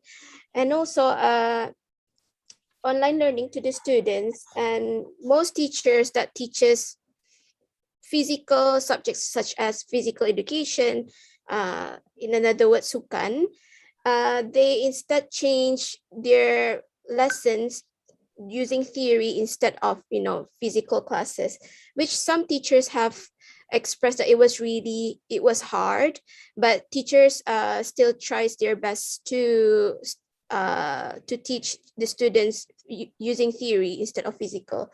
And also in regards to the online learning, the Ministry of Education are aware that there are those students and families who are disadvantaged, that they could not afford Wi-Fi, laptops, and also mobile phones. So the Ministry of Education also provides laptops and mobile phones complete with SIM cards to those students and families who are from disadvantaged background. This is so that they are, being inclusive in the online learning era, so they are not being left behind of their online education classes. Other than that, aside from online learning, providing necessary materials for online learning to students as well, teachers have also conducted classes through TV programs. For example, they have created a program, for example, mathematics class in the national TV, or maybe learning English verbs through TVs. It's just to widens the platform for online learning instead of just depending on online teaching by the teachers of the schools.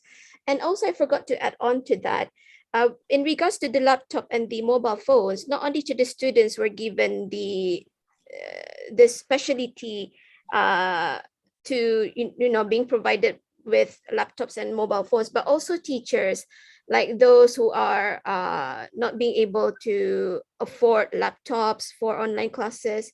So I hope that answers your question. So yeah, thank you. Thank you very much, Madam.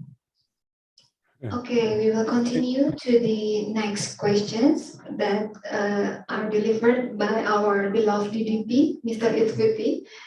Please. Ini Ujang, this is the one that I talked to you before. I found it. I found the file. Okay. Okay, this one. This is the one that I talked. This is the if you want to check the paper. This is from the modeling of the long run learning impact of the COVID-19 learning shock. Mitigation of law from the Brookings Institute. Yeah. This is the one that just using the remedial, but if you want to have a good impact as well, not just remedial, but also learning reorientation, which is new curriculum. Okay. Thank you. Great. Thank you, Mr. Haris. Okay, back again to Mr. DDP. Please deliver your question. Okay, Pak Haris, may I have a question to you, because currently in Indonesia, the enrollment of the ECCE student into the ECCE unit is decreased.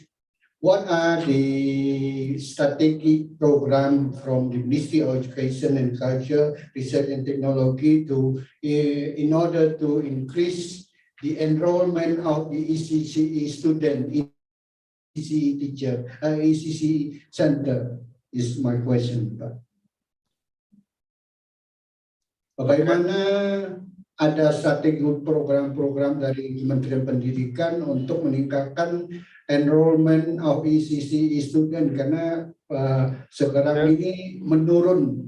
Nah, bagaimana role of the ministry can help to increase the number of enrollment? Yeah. Thank you. Oh yeah, Pak Putih ya. This is what I mentioned before. This is the 8 intervention at least we have to recover in terms of the declining of the ECCE participants participation rate. Yeah, we're providing school grant. Of course, we continue that. I hope this will become an incentive for the ECCE operators all over Indonesia to keep their operating during the pandemic and after the pandemic. we have access to the village fund. The village fund is a huge money from the central government directly to the village level, to all the village administration, and to providing social services and other things, including for ECCE. But how to get that one? The ECCE teachers and educational personnel have to be active to working together the village administration. What priority for them to put that for their all village welfare, including for the new ACCE or the revitalizing the existing ACCE. This is that's why we push our teachers and also educational personnel to become an active member of society at the village level. At the village level, they have what they call a forum, planning forum for what you call it, like parliament, like a village parliament.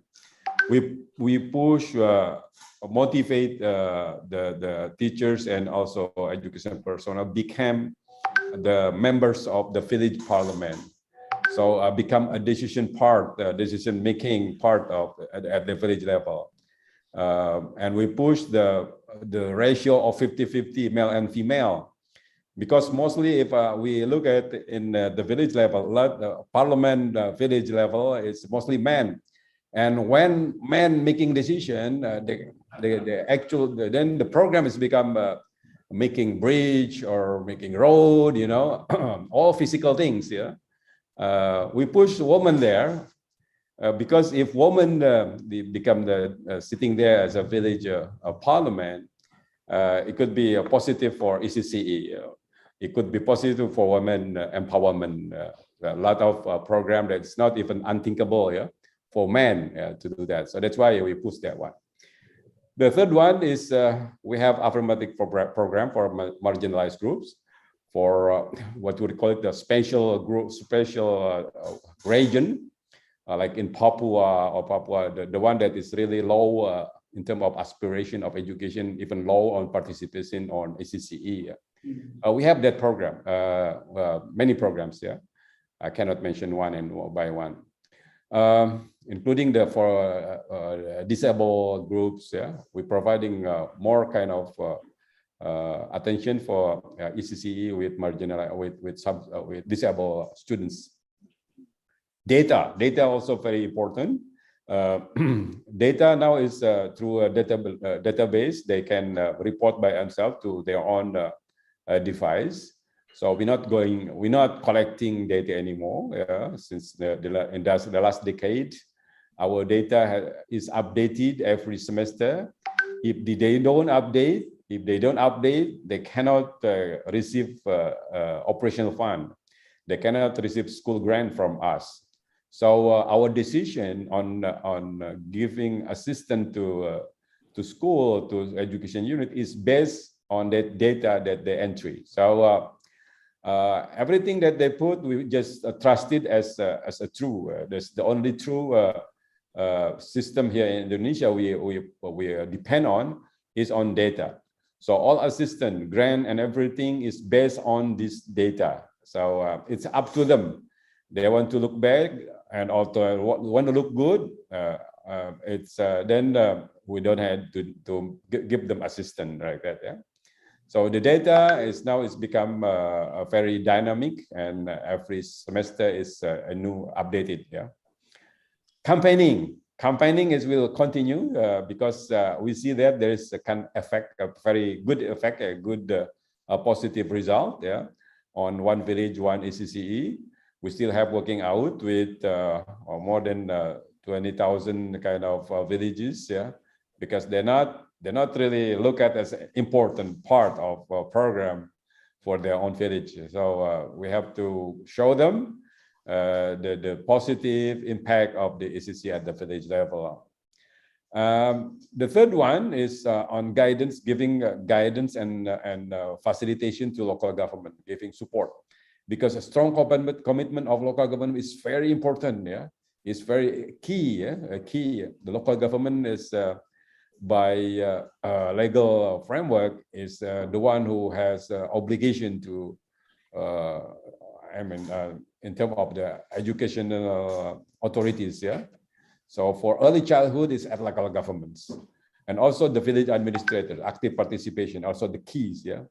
And the third one is to push also the mothers, ECCE mothers, yeah, on the Bunda PAUD, because they are a very the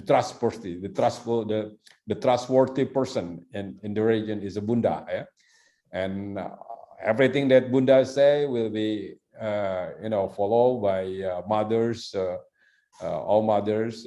If that is ECC is very important for children well-being, what the Bunda say, I hope that will be followed by all mothers to bring their children to ECC center assist unit.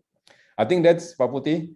And other thing, probably next, probably there, if we learn something new, probably we can have more kind of program for expanding access and recovery after this pandemic, and the decline will recover. Yeah, hoping will be recovered soon. Thank you. Thank you, Thank you very much, Mr. DGP and Mr. Haris. One last question during the limited time we have. On the chat box, we have a question from the DP of RECFON, Mr. Jess Fernandez. It is a very interesting one, delivered to Madam Nur Hafiza. What sanctions as well as assistance are given to parents to abuse their children? Okay, thank you for the question. I've actually just replied the question on the chat box, but it's okay, I'll just read it out loud. Okay. So usually in regards to parents that have abused their children, usually those will be handled by the police, the Crime Investigation Division of Women and Children Abuse. So for our site, Japan, we will be concentrating on the children instead. So where they will stay is we will not straight away put them in the welfare home complex, because Japan's policy is family first. So we will first conduct assessments to see if there are extended families that can help to look after the children of their safety and well-being. If through assessments and there's still no family members available, then we will apply to the court for the children to be placed in the welfare home complex until a place of safety has been identified. So I hope that answers the question. Yeah, thank you. Thank you very much, Madam. The last question, also for Madam Nur Hafiza, is nutrition security is a part of the child protection policy of Brunei Darussalam? Yes, to answer the question, yes. There is nutrition in child protection, where the Ministry of Health will be monitoring the children through this one central system called BRUHIMS, in which every time the children attends their clinic appointments, it will be stated in BRUHIMS.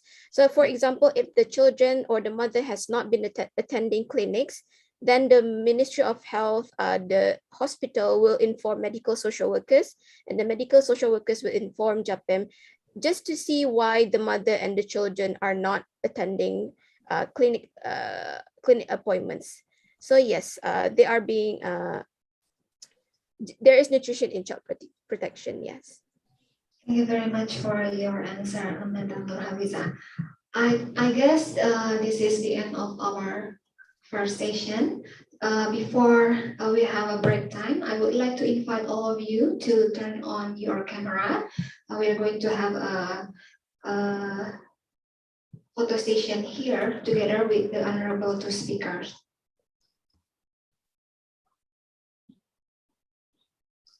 And also, Mr. Mustafa, would you please help me to take some pictures here together with all the audience? Should we from our seat?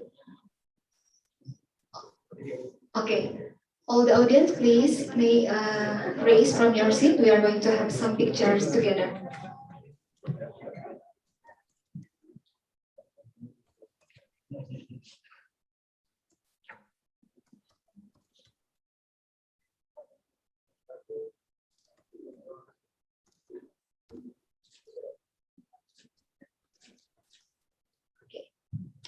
Thank you very much for your attention. Thank you very much for the two honorable speakers, Mr. Haris Iskandar and also Madam Nur Hafiza Brahim.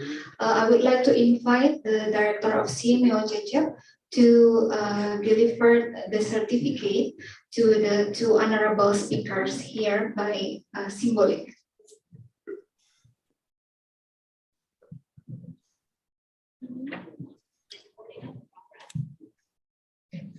Okay, on behalf of CMA Cecep, I would like to give the certificate to express our highest appreciation to the first speaker, Engineer Haris Iskandar, PhD. Thank you very much for providing us with an insight and knowledge about the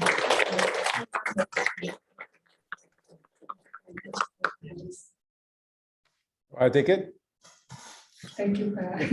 Next time maybe we'll be seeing in person, ya, Pak. We'll be seeing you in person. I take it, right? Okay, I take it. Yeah.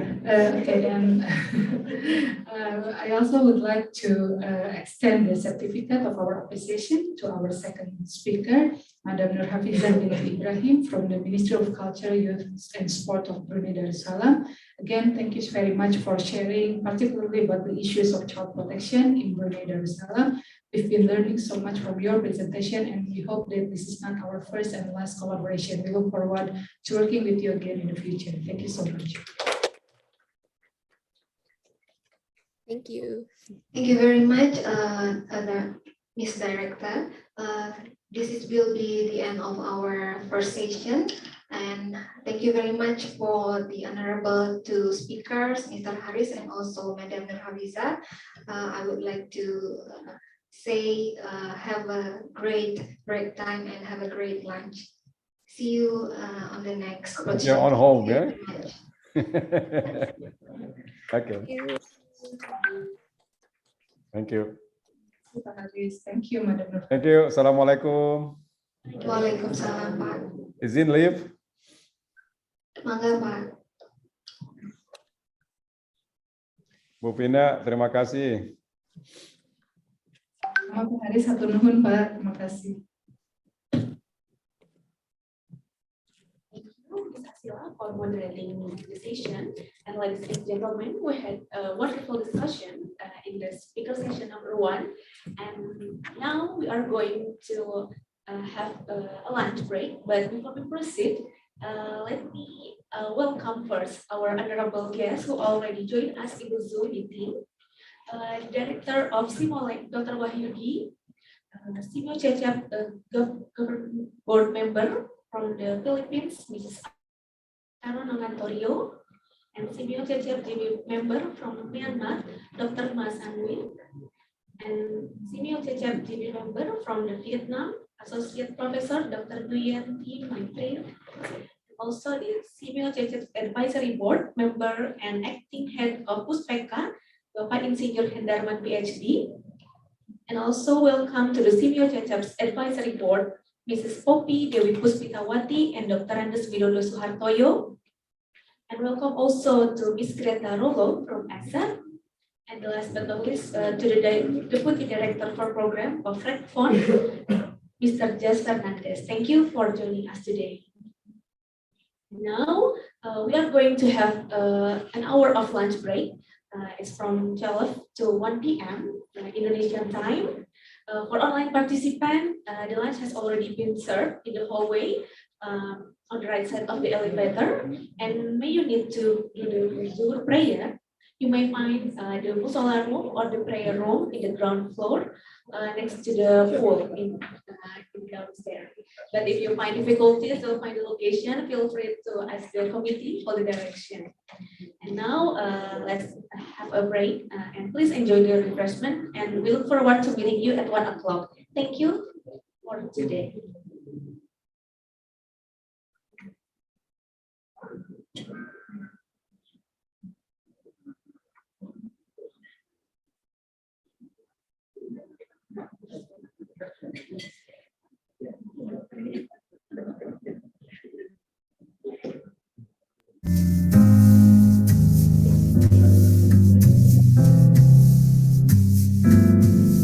Yang online dan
Ladies and gentlemen, welcome back to the second annual Early Childhood Care Education and Parenting Regional Forum 2022 on Universal. We are going to start the second session of the event. It will be start shortly. Please have a comfortable seat while we are waiting for participants and speakers. Thank you. And now, have already joined us today, Dr. Bipika Sejawati Basnet from Prospera. She will be our speaker for today. I would like to greet her first.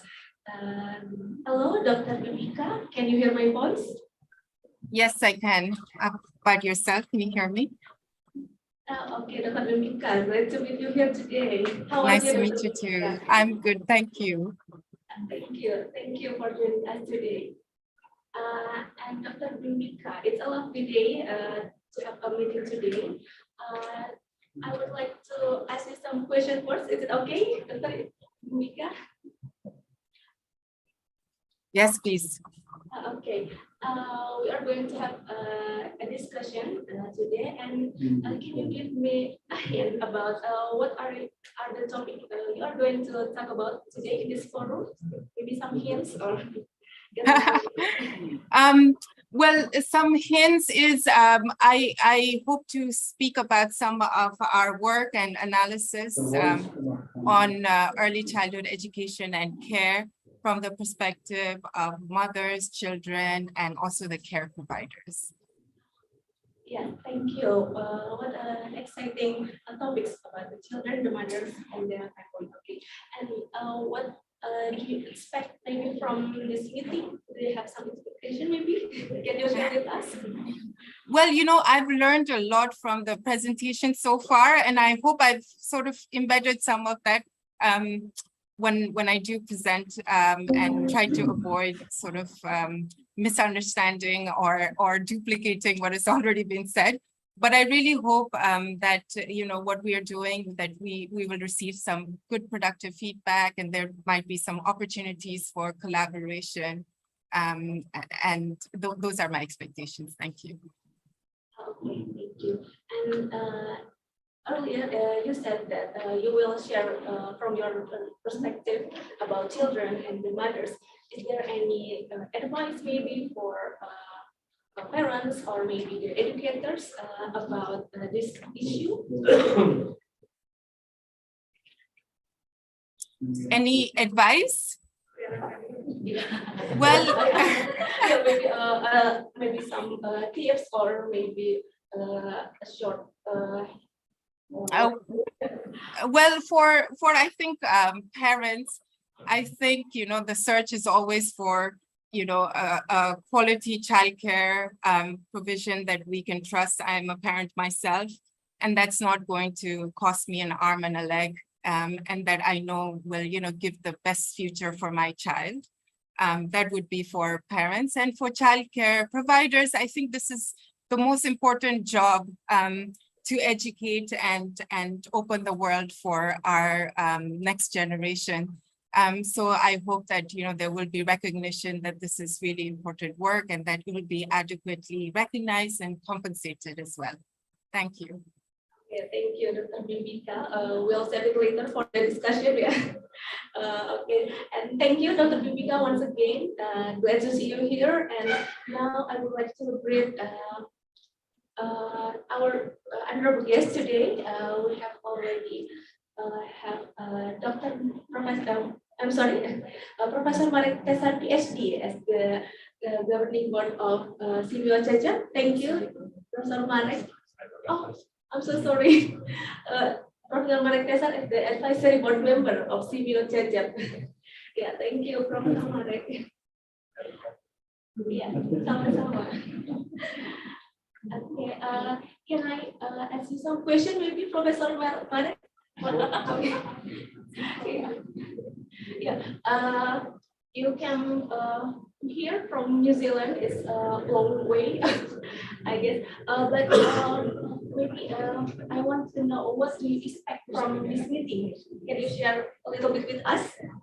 Yes, absolutely. And terima kasih, and thank you so much for this very warm welcome and generous introduction, and really looking forward to the speeches and to the talks. And particularly, I'm really looking at how we, in this annual Early Child Care Education and Parenting Regional Forum, how we will really address and look at what early child education and care is looking in post-pandemic times, and what kind of key lessons have we learned during the time, what kind of things we can carry further in order to really create high quality early childhood education, what can we do better in teacher education and teacher training and capacity building, and how we can really support more advocacy for children and families and professionals in early childhood care. So I'm just really excited to hear all the new perspectives and all the ideas from the presenters. I mean, it's always, and you have such an amazing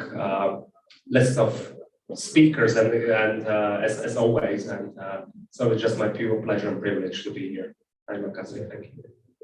I see, Professor Marek, for your sharing, and I want to ask more question maybe.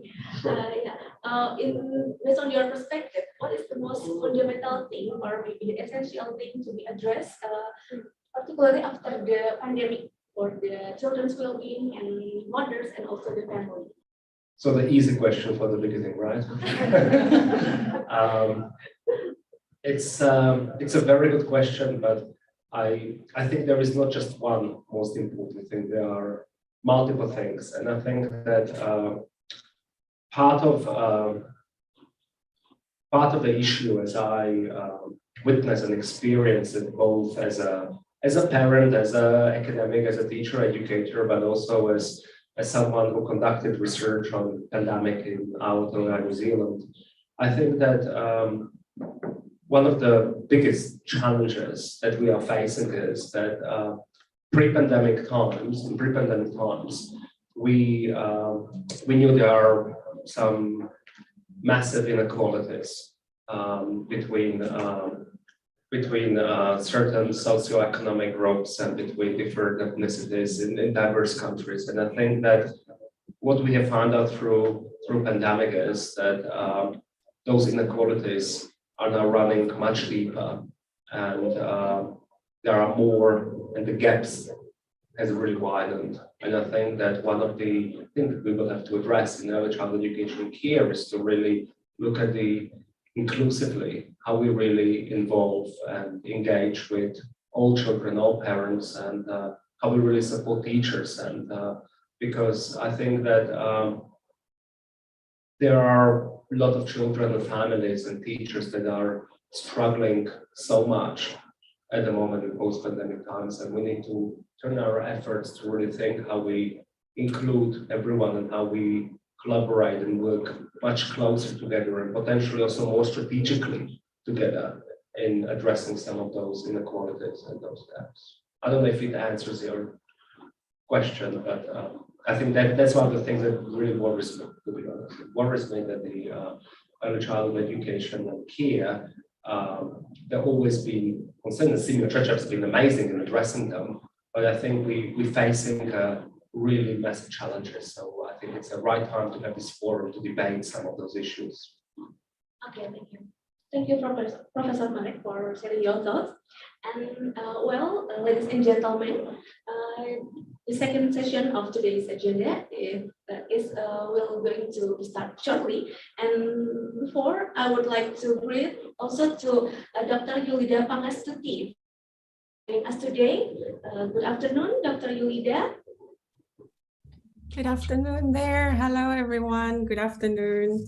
I'm sorry, I just joined because of a class. Thank you. Yeah, we're so glad to have you here.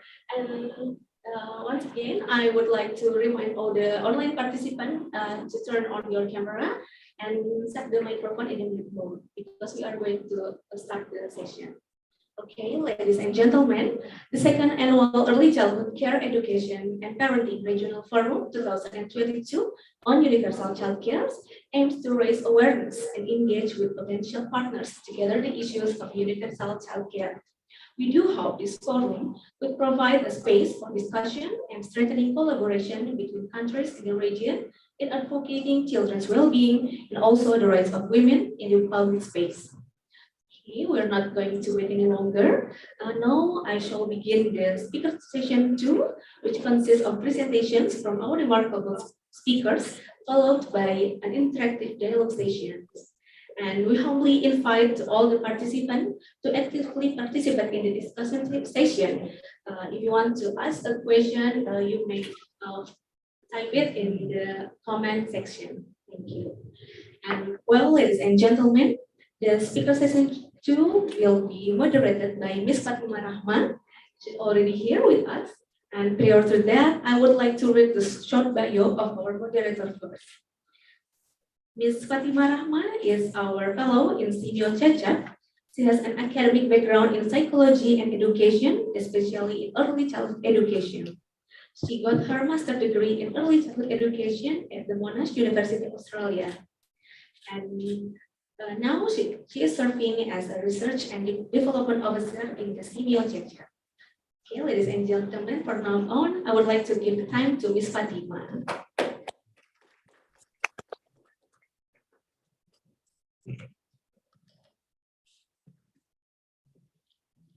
Thank you so much, MC, for your humble introduction. Right, Assalamualaikum warahmatullahi wabarakatuh. Good afternoon, all honorable participants, both online and offline. Welcome to the second session of the second Early Childhood Care Education and Parenting Regional Forum with the theme Universal Child Care. My name is Fatima, and it is an honor for me to moderating this session. Before we proceed to the second session, I'd like to welcome all distinguished speakers. Thank you very much, Mrs. Yulida Pangastuti, PhD, and also Dr. Vimika Sijapati Basnet. How are you? How are you from? I believe that you are from Manila now. Yes. Right? Yes. So it's 1 hour ahead from us. That's right. I hope the time difference is not bothering us for our discussion, right? Not at all. Thank you. And we have our third speakers, but unfortunately, due to the time difference, she is not able to join us in present time. However, he'll join us virtually later through the video recorded. She is a Professor Dr. Matthias Urban. Before I start, I'd like to welcome Professor Moretesa. Kia ora, Professor. How are you? It's very nice to have you here, even though you have a real packed schedule in Bandung today. It's nice to see you here. Thank you. And again, thank you so much for spending your precious time with us, our distinguished speakers. And before we begin, I have a few housekeeping notes during the session. The first one is today's discussion is being recorded to be available for viewing post-forum and is live from Xiaomi YouTube. And also we have also enabled interpretation menu from the meeting today for those who are joined online. If you wish to use that function, please kindly click on the interpretation button to hear the discussion in Bahasa or English. And the last one, each presenter will have discussion of 15 minutes, if that's okay. Maybe we can 15 or 20 minutes for each presentation. And if you all participation have questions for each presenter, please take notes, as we will have a discussion session at the end of the session. Thank you. So without further ado, let's continue to our discussion of this forum. I'll introduce our first presenter, Mrs. Yulida Pangastuti, PhD. She is a sociology lecturer at the Faculty of Social and Political Science, Gadjah Mada University. She is an expert in several issues such as education, policy, early childhood education and care, gender and care work, childhood studies, and also international development. Such a broad themes, Dr. Yuli. And as her educational background, she has a 2 master degree from Master of Social Science from National University of Singapore in 2006. And also she has Master of Arts from Institute of Social Studies, Erasmus University, Rotterdam, Netherlands. And also she gained her doctoral degree from University of Auckland. I believe she is a fellow of Professor Moret. So just from the University of Auckland. Right. Without further ado, please welcome our first presenter, Mrs. Yulida Pangastuti, PhD. Time is yours. Thank you so much, Nurul, for the very, very warm greetings. Good afternoon, everyone. Hello, Bimbika, Fina, and I see some familiar faces there. It's very good to be back again, not back again, but to be with you. I mean, at least this is my first time joining CMO CECEP event. And today, hang on, I just need to share my screen. So you can see the screen now, I assume. Yes, clearly. Okay. So today, good afternoon, everyone. Hello, Marek and kia ora. It's been a long time. How many years? 3 years without intensive meetings, our weekly meeting. Marek is my PhD supervisor, so he has quite a significant role in shaping what I'm talking about today. So he's also accountable. Okay, today I'm going to talk about can you see the big screen now, or just the small one? Yeah, we see the big screen here. Big screen, right? Yeah, because sometimes I get confused if I use two screens. So today I will present something that actually still in a preliminary concept. I would think about it more as an advocacy concept. It is something that Fina and I have been thinking quite a lot and discussing, numerous times.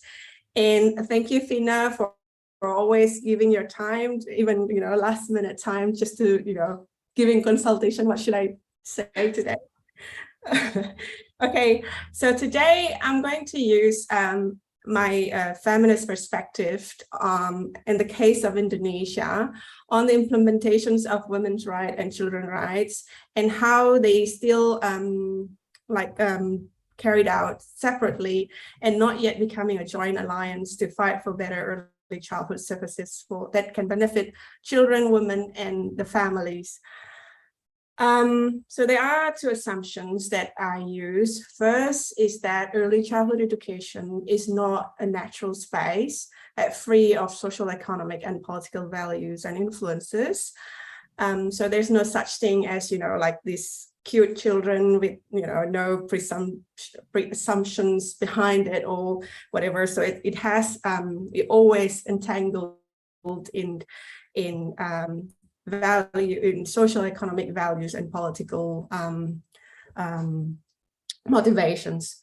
And the second assumption is relationality, that everyone is connected. So we cannot separate children from others, from men, women, adults, teachers, students. So they are all connected, the people, the settings, which is like the school environment, the day-to-day practices, the big policy.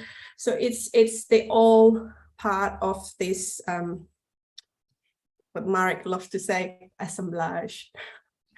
Okay, so we're talking about sometimes when I first learned about early childhood educations, I encountered the space as a space of childhood.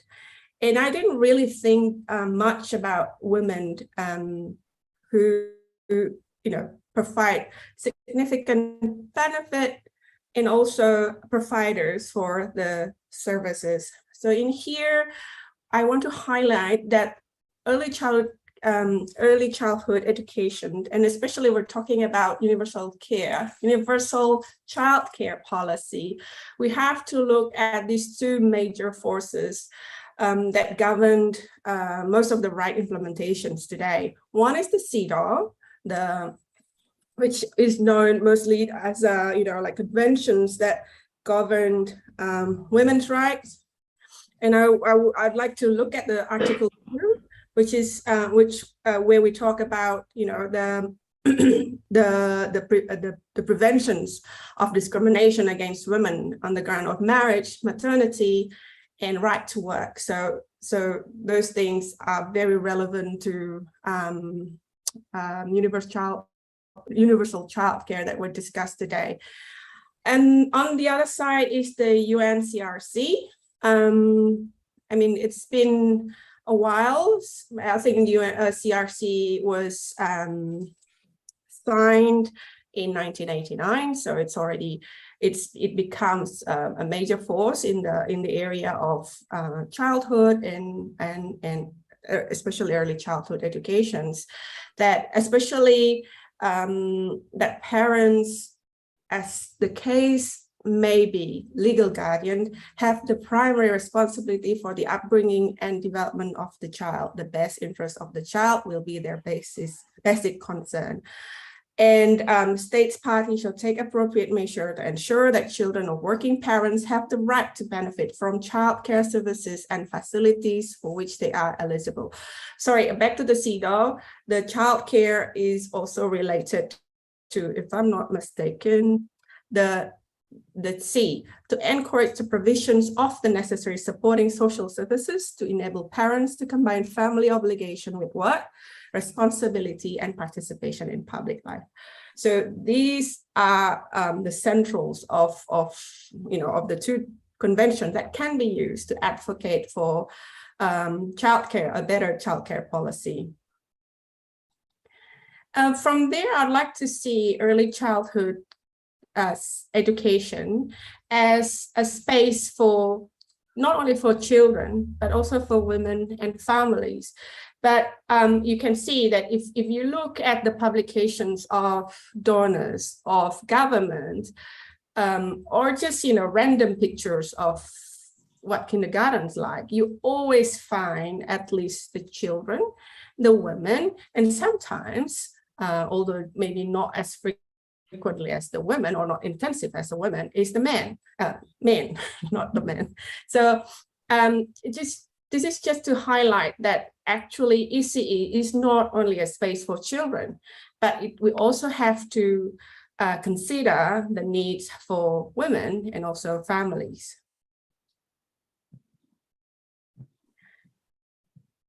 And just looking at the women's roles in early childhood education in Indonesia, I think if the family of UPI, Universitas UPI, know better than me, maybe, that women have been the backbone of the growth of ECE and parenting practices in Indonesia. So if you remember back in 1990s, where people talking about the EFA, the early days of expansion, ECE relied on the mobilization of female volunteers in the community from Posyandu and BKB. So there are a number of, Posyandu and number of BKB that have been put by the government as part of the plan in the expansion of ECE. And then based on my research also, there's more than 500,000 women, more than 500,000. That's a big number, especially for New Zealand, for a country like New Zealand, were recruited to fill the ECE teacher positions. So when the expansion happened, there's a growing number of ECE centers. And then to fill up the roles, the women were mobilized to become teachers or school managers. And of course, traditionally, women dominate 95 to 99% of ECE workers. You can see it in the statistics of Ministry of Education. And we also have this Bunda PAUD policy, which is a bit like reproducing the practice of state Ibuism, where the wife of village, district, provincial, and national government chiefs would help with the implementation, mobilization, and innovations of ECE or PAUD. So it's based on the assumptions that the leaders are always men, while the wife or the partners always, women. And there's also an adage of, religious, cultural. One of the example is that mothers are children for madrasah. So mothers are assumed to know children's needs and how to meet them. And mothers are the first center of children learning. And then not to mention what's happening now with the triple burden of women in terms of economic, household, childcare, community have been increased during the COVID-19. So we know that women actually play major roles in ECE. However, women, regardless their significant contributions, their roles are invisible in policy and programmatic work. Playgroup, daycare, and other non-formal ECE teachers are still excluded from the national education law. Donor-funded project, which I will back later, still emphasize on ECE in the light of services for children. Feminizations of ECE remains dominant. Women's work, which in this case, I'd like to it as women work in ECE were considered as women doing their natural work. So there's nothing wrong with it. And ECE is secondary to parents, mothers, caregiving roles. So what is the implication of these perceptions? One is the low wages of ECE workers. Two, what our beloved colleague Hani has argued that caring, which is associated with female affective character, has not been adequately translated into the current competency and professional development of teacher. And third is that the short ECE sessions, the 2-3 hours a day, is not friendly at all to working families. If parents, mostly mothers, they put their children in ECE center, they are assumed to have time to drop and pick up their children within 3 hours difference. So that doesn't make sense for working mothers. And the fourth, daycare facilities are concentrated in big cities, mostly unaffordable to low-income parents, including transportation costs. There's also a stigma of working mothers and parents who put their children in daycare. So I remember one day we had this video making just for fun. We want to say a message on National Education Day.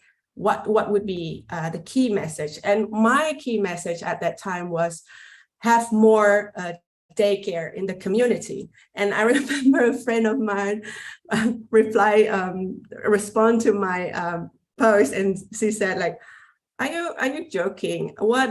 I mean, like, what was like, why you put your children in an institution or something like that? So it was like, I was quite shocked at that time and realized that actually a stigma around daycare and parents who put their children in daycare. So I'll be back to the donor-funded project. So what I highlighted, what I found from my research is that donor-funded projects tend to contribute to the re-traditionalization of women's care work and perpetuate women's unpaid care labor work. Because why? Because the discourse of young children as human capital investment have silenced discussions on women's working conditions. And mothers are there, I mean, put in writing, of course, mothers are there, but most of the time they are seen through their instrumental values, like, for example, like, oh, having mothers with higher educations and means that they have better literacy backgrounds, and it means that they could provide better quality of care, not in the light of relational. And the third, the advocacy has been heavily built on parenting of low socioeconomic families, that it turned them into others, like there's something wrong with the low socioeconomic family. That's like the message if you read through those documents. And last but not least, there is this tendency that feminist activists in Indonesia have not paid attention to childcare issue. I think Fina here can share more. Like when we try to do something during COVID-19, like back in 2020, we realized that some of the feminist movement who try to mobilize support for women forget about female teachers, female ECE teachers. And they're missing also from the policy of social security and many things. So I think, because early childhood education workers, somehow they are considered as teachers, but they are not really teachers because the law doesn't say so. So they are in this gray area between, caring, child rearing, and formal working, formal teachers, but not really. So these in-betweeners makes them invisible. So in here, I try to look at the, more on the conceptual about feminisms and childisms. Are they friends or foe? So feminism believe that women have been constructed for too long as the bearers of cultural reproductions, whose main responsibility lies in child caring by virtue of their positions in biological reproduction. You've seen it everywhere, especially if you're dealing with, 1,000 or the first 1,000 day of life. You see women dominate the role, and they become the main target of the interventions. In the same time, there's this growing awareness about child that wants to respect children, that want to resist the automatic presumptions of superiority of any adult over any child. So it wants the child to be recognized as an agentic, as an agentic subject in the narrative. So this is the tensions that I'm still playing out at the moment. I don't know the answer, but it invites more discussions. So I also want to look at these concepts of women and children phenomena, which is quite dominant in Indonesia's development project, that just because you intervene the children, most of the people assume that women also benefited from the interventions. And there's this, I don't want to mention any agency, but you can see that the women and children are always put together closely in a dyadic relationship, and then it triggers reactions like what Jan Newbery wrote about empowering children, disempowering women, because most of the time, all this, the great wave on early childhood educations, they put so much effort on the children, but they kind of forget about the women, about who actually bear all this effort. So it's highlight the presumed unity of women and children as if they are always stick together, and there's no way that they can be separated. In Indonesia, there have been some forces, the historical forces that shape the early childhood education. There are several. This is not, I'm sorry if something is not there or it's not the right interpretation, but this is what I try to put today. The perspectives are not exclusive. They influence and benefit from each other, more like confluences or contaminations or entanglement that create the vortex or whirlpool. I identify at least 5 main forces. One is the colonial, which see children and their family as objects that need to be corrected by superior knowledge or by superior institutions or countries. And there's also educationals, which have the aspiration to provide ECE as an opportunity for children and parents to explore, interact, question, respond to with their surrounding beyond the family boundary. There's a feminist, we do have a history on feminist ECE. Unfortunately, the current politics try to, disregard the effort. Back in 1960s, Indonesia had this female political, like the women's organization, which is part of a big political party that built kindergarten in many places to engage and help women with literacy and empowering them with activities, including political education and about families, child rights, reproductive rights. But yeah, because of the political turmoil, that they are just being, dismissed from the most of the talk. And then we have the modernity and globalizations that provides we see that ECE as an institutional needs and tools of governance for a more recognizable childcare and childhood across borders through linear progress and development. And then last but not least, which is quite strong these days, is the economic and development. The notion of ECE as part of development project has been introduced since 1990s, late 1990s, where children are seen as investment that would generate a rate of return for the community, and then also as a way to promote female labor participations in the economic sector. Last but not least, a bit is it's not in the hand of donors, but I think Fina wrote about it, is the profit generation from the surface. So those are important factors that could affect the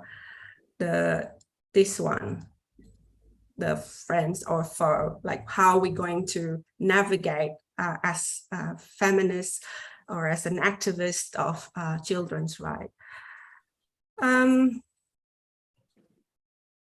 More things need to be done in terms of ECE and how it can benefit women and children, not as women and children as without space. ECE also can benefit from feminist approach in learning. There are many things that the agenda we got. I mean, we have to mobilize.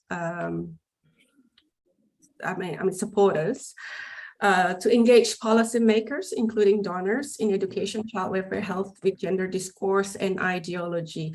Gender discourse and ideology so far has only been reflected on as a teaching materials, but not as a perspective that drive the development of education program. We need to advocate for more subsidy, especially for parents of low socioeconomic backgrounds, to enable better female participations in work and also in creative activities.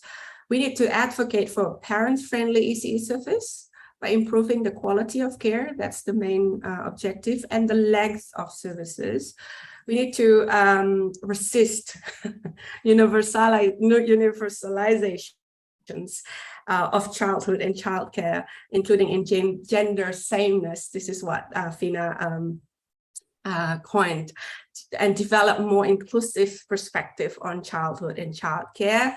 We need to promote and respect children and women's agency, no matter who they are. And we need to promote broader and more diverse conceptions of what ECE and what the output of ECE is. So far, we're talking about school readiness, but when we go to the field or when we talk to the schools, they have kind of more variety, and then we need to make sure that the readiness encompass readiness of the society and the school to accept the children as what they are. I think that's from my side. Thank you so much. Manolo, back to you. Thank you. Thank you so much, Dr. Yuli, for your excellent and inspiring thoughts and knowledge for us. As for all participants who have questions, please take notes that we are going to have discussion. We open the opportunity to engage the discussion directly during the Q&A session. So just please take notes, or you can use the Q&A box and the Zoom for the discussion session later. So we are going to invite our second speakers, Dr. Bimbika. Okay. I will introduce you first. Dr. Bimbika is a head of gender disability and social inclusion in Australia-Indonesia Partnership for Economic Development, as known as Prospera as well. That's right, Dr. Bimbika, right? And she's joined from 2018 until now. Previously, she was also worked closely with Indonesia as a scientist and gender and social inclusion coordinator and a postdoctoral fellow gender and social inclusion in Center International Forestry Research or CIFOR in Bogor from 2013 to 2018. She is also involved in various roles from consultant, researchers, advisors from many international institutions such as a UN Women and also World Bank. She is active in publishing and academic papers and also chapter books. Moreover, as her educational background, she pursued her master's degree in London Social, Economic and Political Science, and also her doctorate degree as well in in London School Economic and Political Science, UK in Development Studies. So without further delay, I'd like to invite Dr. Bimbika to present her presentation. The floor is yours.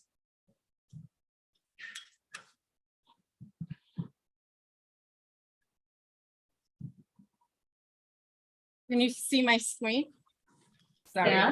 I was smiling at Yulita because I also have a hard time navigating this. We can see your screen, but it's not on. Yeah, it's presenting mode. Yes, that's good. All right. Thank you so much for the very generous introduction. I don't think anybody has called me Dr. Bimbika in their lifetime, so I almost had to like look behind to see who was being called. But thank you very much, and it's a real honor and pleasure to be here amongst all these esteemed speakers. I've learned so much.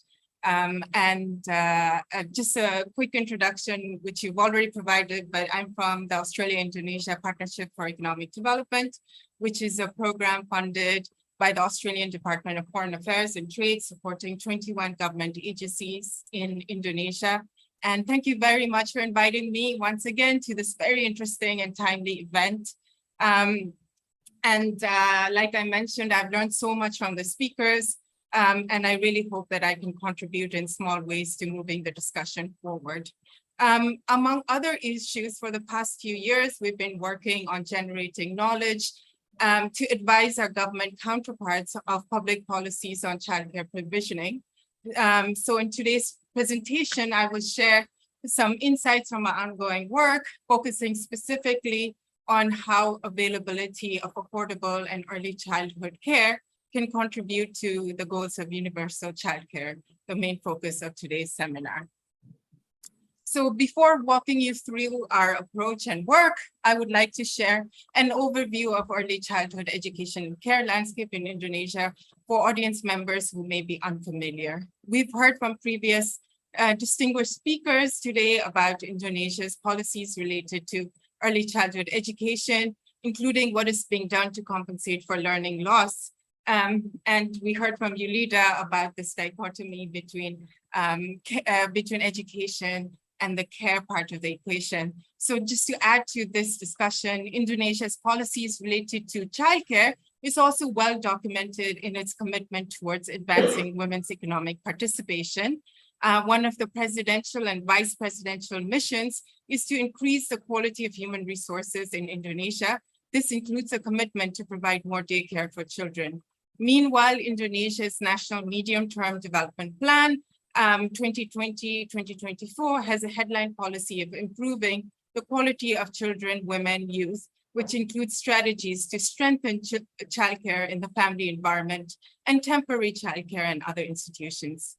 In recent years, Indonesia has also made concerted effort to provide more early childhood centers, play groups, and kindergartens, and expand the spending allocation for Ministry of Women Empowerment and Child Protection. Among the 5 directives on President Joko Widodo to the ministry, One is actually on education and care.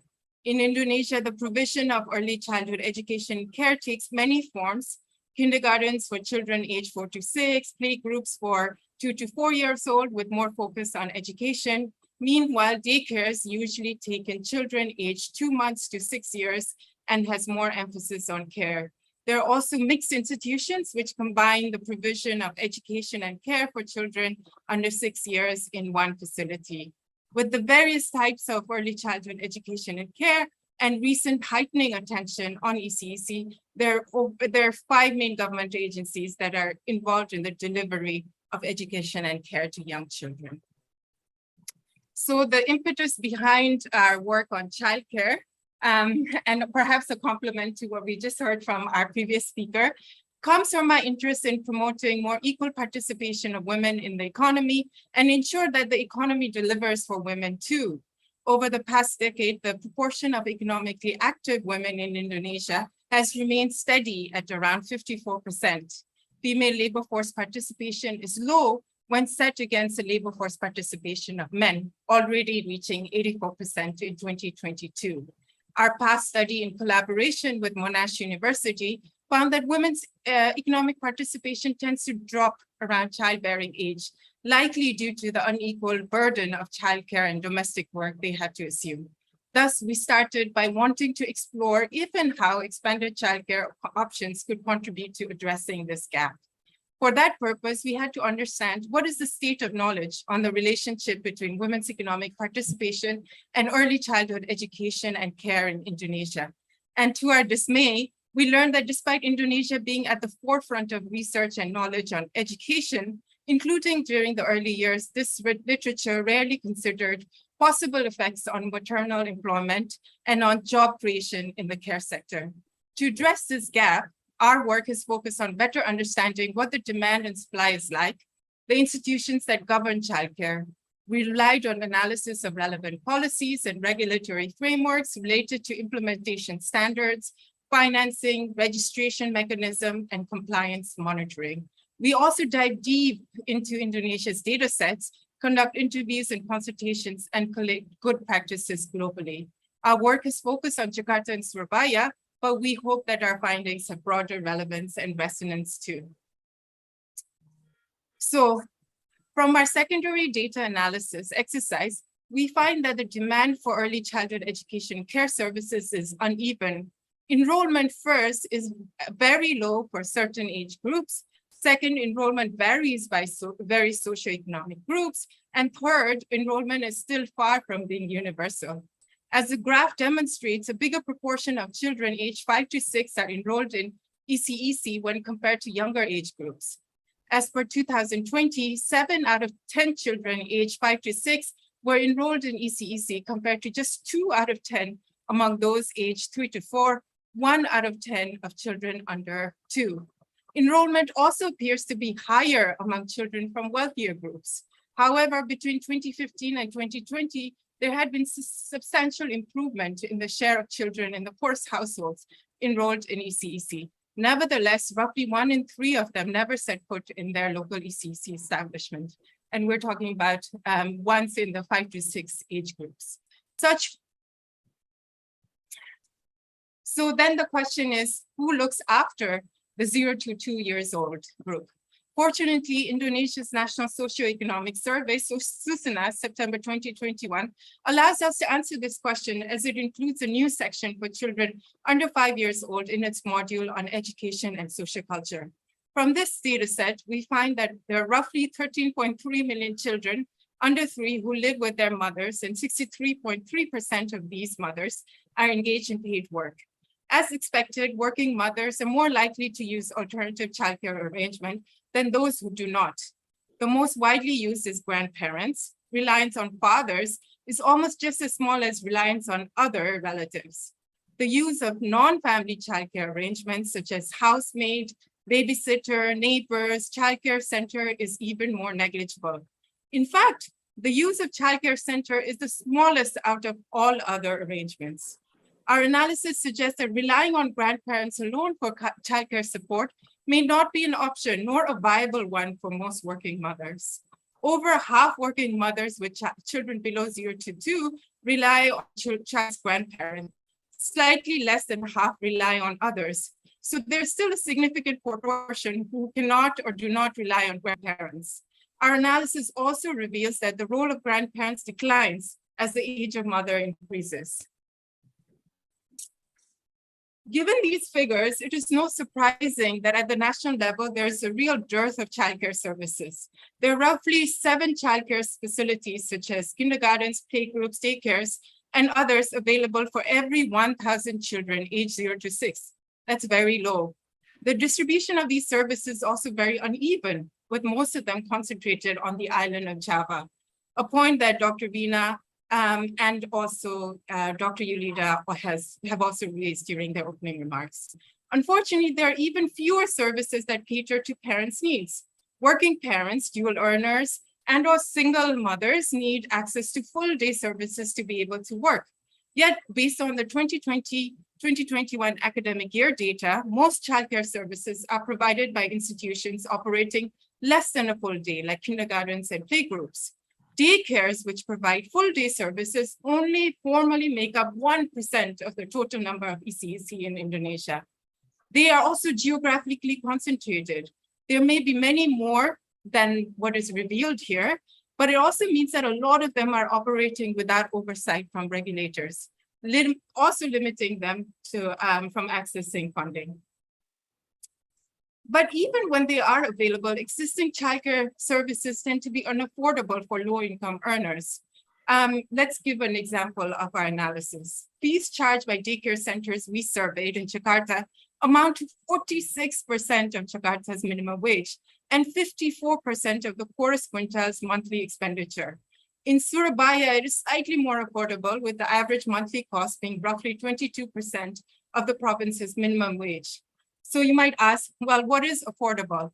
According to the OECD, childcare is affordable if it does not cost families more than 10% of incomes, whereas according to the US Department of Health and Human Services, this figure is no more than 7% of their incomes. As you can see, the costs in Jakarta and Surabaya are significantly higher than these recommendations. Many childcare facilities we interviewed cite financial constraints among the top operational challenges, especially to pay the salaries of staff, teachers, caregivers, and let's not forget they also have to cover utilities and rental, purchase educational toys, food and medicine, and improve the overall state of their services.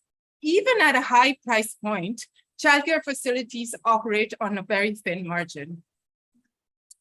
So through the provision of public support to registered daycare and early childhood centers in the form of the School Operation Assistance Program, or BOP, funding of the Early Childhood Education Directorate of Ministry of Education, special allocated funds, the government of Indonesia displays its intention to support early childhood education and care intensively. Despite this, in Indonesia, the annual government budget allocated for ECEC is roughly 0.033% of its GDP. As per 2020, the number is almost half that of the average OECD country spending back in 2017, which reached 0.7% of the GDP. Based on consultations with childcare providers who have access to School Operation Assistance Fund provided by the government, while they deem these to be very useful, they mentioned that it remains insufficient as it covers only 1/5 of the average fee per student. Until recently, it had quite restricting allocation of funds too. This suggests that early childhood care still remains the responsibility of the family and not sufficiently addressed in the public domain. So the long-standing gender norms that Ibu Veena and Ibu Yulida alluded to during their presentations has resulted in highly feminized ECEC sectors. And you can see this in the graphs. Based on the 2020-2021 data, 9 out of 10 ECEC teachers are women. However, the dichotomization of childcare provision system between formal and non-formal hamper with equality of pay and opportunity for development of among these teachers. Until recently, the carers and teachers working in non-formal ECEC were not entitled to neither training nor the same living wage as those working in formal ECEC. Yet a lot of those working in non-formal ECEC we consulted lamented the amount of work they had to shoulder, being less or the same as those working in formal ones. So ECEC services is also characterized by its huge reliance on private provisioning in Indonesia. Based on the data from OECD, more than 90% of children in pre-primary education in 2019 attended private institutions. Yet existing childcare providers in Indonesia lament the complicated process and prerequisites for registration. There are parallel and competing licensing processes with various ministries having their own system. The low rate of registration excludes childcare facilities from the system, thereby their access to available support, and limits effective oversight of the ECEC to ensure the quality of these services. This eventually temper with trust in the system. So on that note, in order to build trust and ensure accountability, existing accreditation and quality assurance systems need to be strong, and parents need the right information. As this audience knows very well, to determine whether childcare facility is delivering high quality service or not, one needs to assess the structural factors like basic infrastructure and staff, as well as process factors, which constitutes interactions between students and teachers and also other stakeholders. Accreditation status of an ECEC is one way to summarize the quality of service it delivers. Yet the accreditation is preceded by registration. And in Greater Jakarta, where information can be better compiled, the gap between registered and unregistered daycare facilities is stark, as you can see from the graph on the right-hand side.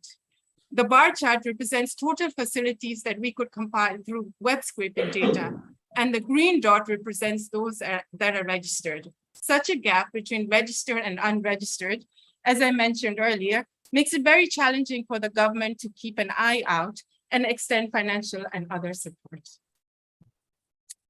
So on top of the challenges previously mentioned, the COVID-19 pandemic has resulted in several blows to the childcare providers, and we've heard quite a lot about what's happened, the learning loss during the morning session.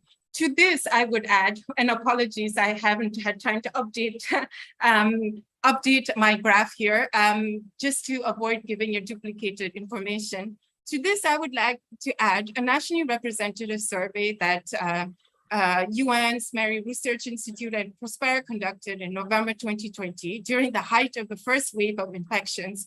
While schools and alternative childcare arrangements were halted, mothers experienced a significant increase in their work burden. The results revealed that school-age children were rarely learning on their own, and mothers were 3 times more likely to support their child to learn remotely than fathers were.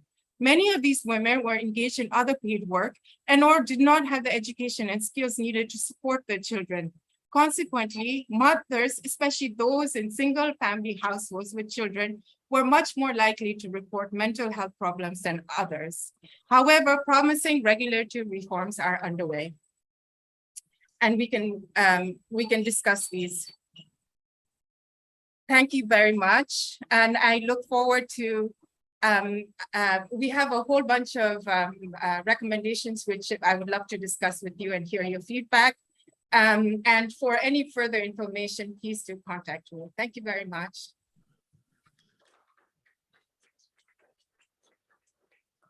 Right, thank you very much, Dr. Bimbika, for such an inspiring, insightful us. And we will move to our third speakers. However, because due to the time difference, Professor Dr. Matthias Urban not able to join us in present time, but we will play his recorded presentations. So before we watch his video, I'll introduce Professor Matthias first.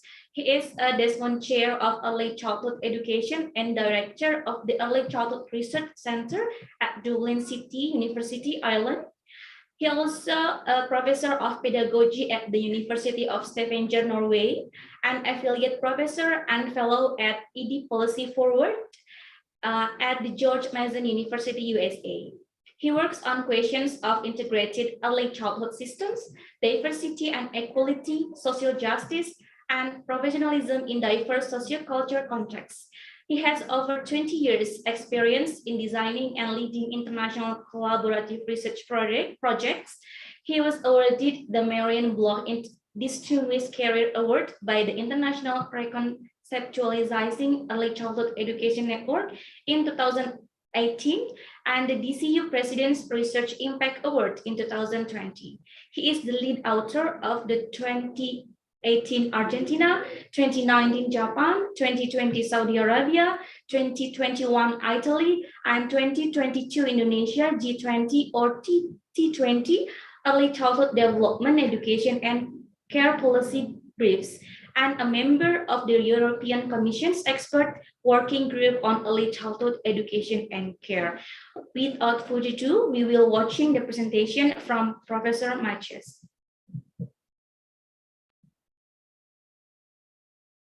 Inviting me to speak to you at this important event, the second annual Early Childhood Care and Education Parenting Forum, the Regional Forum in Bandung. I wish I could be with you in Bandung, but I'm speaking to you from my office at Dublin City University instead, and I hope we'll all meet in the real world at some stage very soon.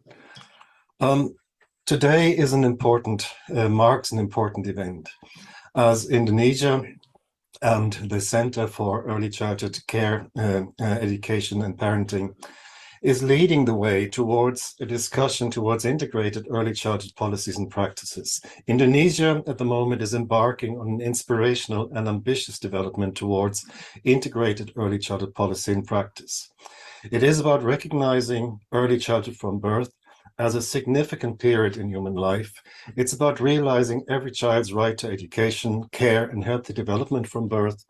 But it's also about recognizing the importance of parent-child relationships, about targeting families' socioeconomic conditions that impact on parent-child relationships and holistic child development.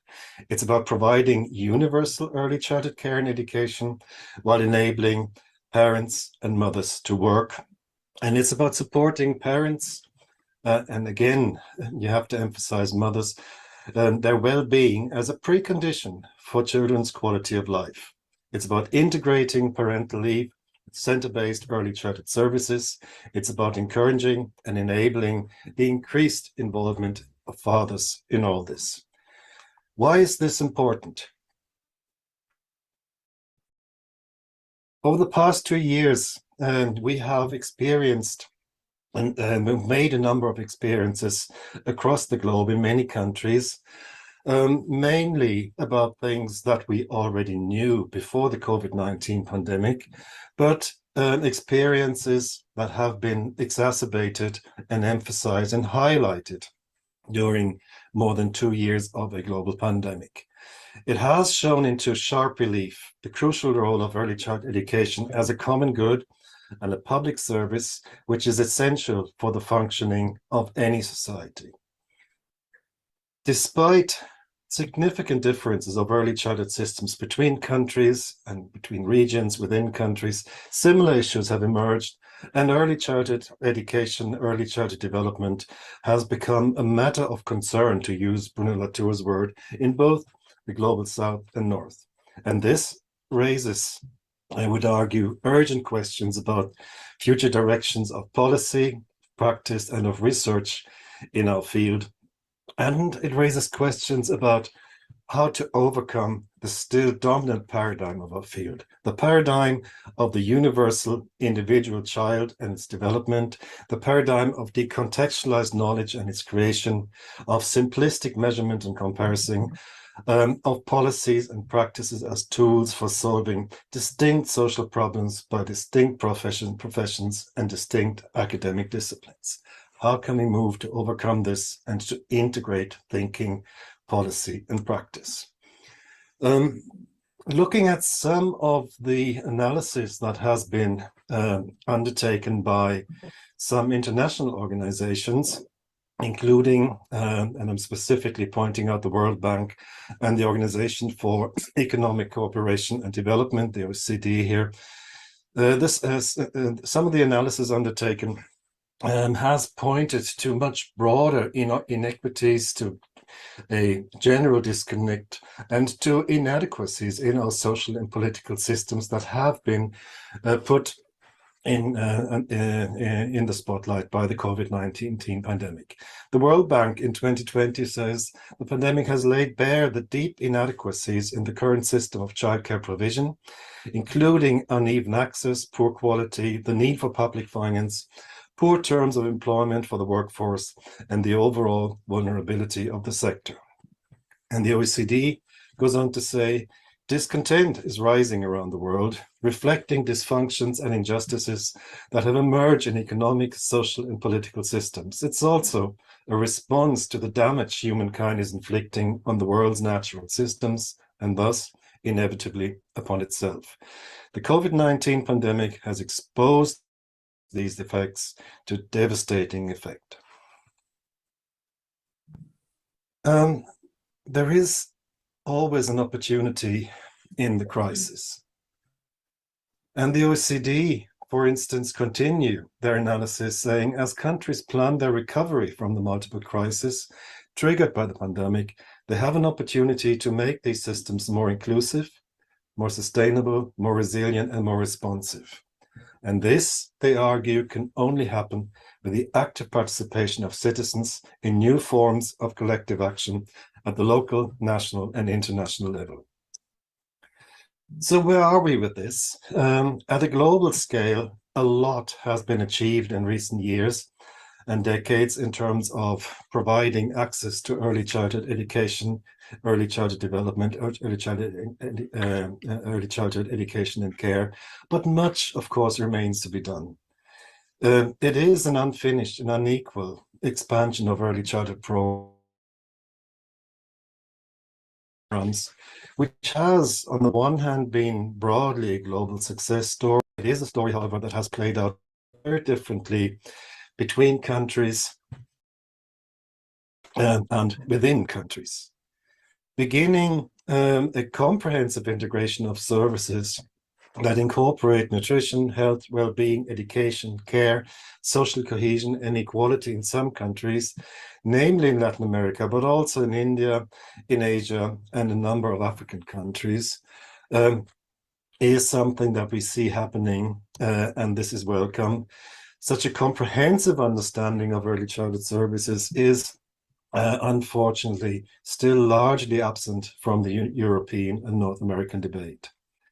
And as Blofeld and Figuera argue, rising inequality exacerbated, not caused by the COVID-19 pandemic, together with the localized provision of early childhood services, has led to similar life experiences for children from marginalized groups, regardless of their global location.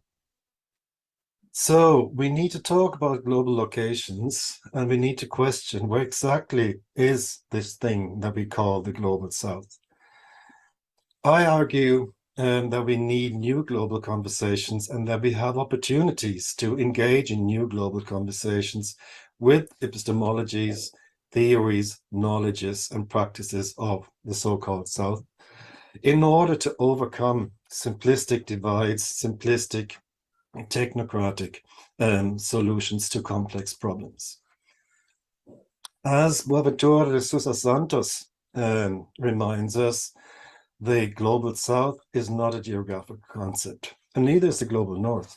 Rather, this encapsulates a frame of thinking, a possible epistemology that enables us to fundamentally question the abyssal line, he calls it, that separate Eurocentric colonialist thinking, including its equally Eurocentric critique. And we're talking about the mainly white male-dominated critical theory from other forms of knowing, being, and doing. And he reminds us that all this doesn't come to an end with the end of historical colonialism. It does continue in and are subject to our own inherent tensions between imposed knowledge and practices as regulation. And I give some examples here: standardized assessments, managerialism, technical accountability, and on the other hand, the promise of early childhood education, early childhood development, early childhood care as a transformative space for the co-creation of emancipatory knowledges and practices. So far, 76 countries, and I'm quoting research undertaken recently by Emily Vargas Barron and her team at the RISE Institute in Washington, D.C. So far, 76 countries have adopted multi-sectoral early childhood policy frameworks, strategies, most of them, interestingly, in low and middle income countries in the global south. Most upper middle income and high income countries, Vargas Barron and her team state, in Europe, Central Asia and North America, they continue to use sectoral policies. However, there is change on the way some multi-sectoral ECD policies do exist in Europe, they find. And the recent example is the policy framework called the EU Child Guarantee, which is currently being rolled out across 27 EU member states. What are the characteristics of multi-sectoral early childhood policies linking to the debate you are initiating in Southeast Asia and in Indonesia today? Multi-sectoral coordination that includes the health, nutrition, education, and protection sectors, based on a situation analysis, based on a vision, clear goals and objectives, strategic priorities, what needs to be done first and now, including a clear pathway towards developing activities and services, and of course, a multi-sectoral organizational framework. Most importantly is that all this becomes more than an aspiration, but is officially adopted by national governments and can be enacted. There are, of course, many persistent challenges because integrated and multi-sectoral early childhood systems require horizontal and vertical policy coordination.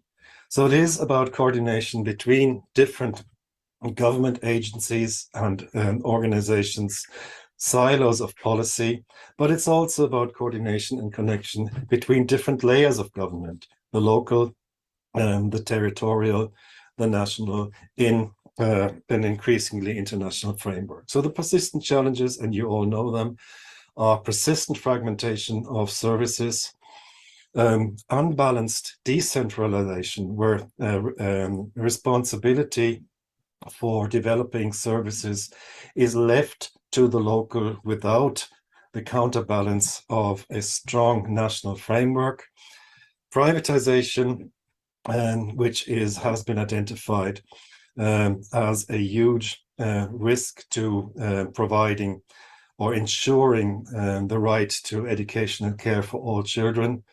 And of course, still in many countries, a lack of policy commitment and a lack of the getting governments to enact hands-on governance instead of letting things develop and happen.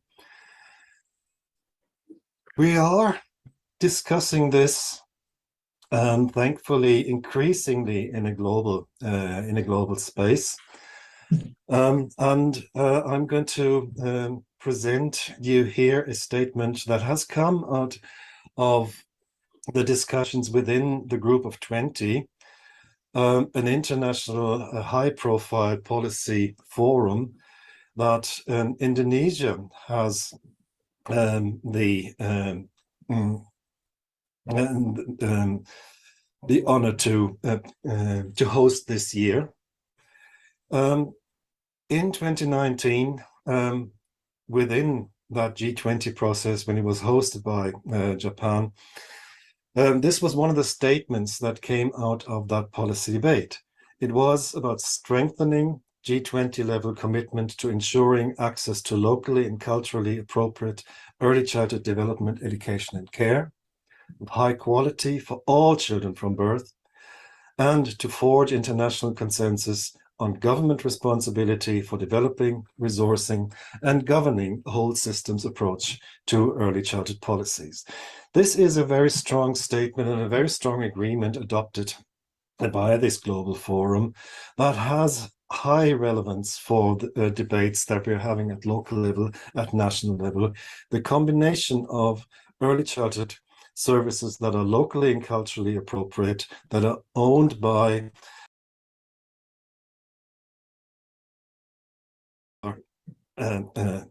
responsible and responsive to local communities, services that are accessible to all children from birth, and of course all this within a framework of government responsibility, not a responsibility primarily of private providers of the market, of a plethora of actors in the field.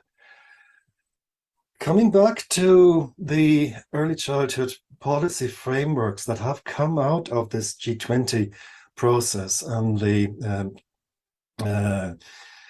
there is one of the policy groups, one of the official engagement groups of the G20, the T20, the Think 20, that has been working in this space since 2018, since the host country, Argentina, made sure that education and early childhood education has a place on the agenda of these international discussions.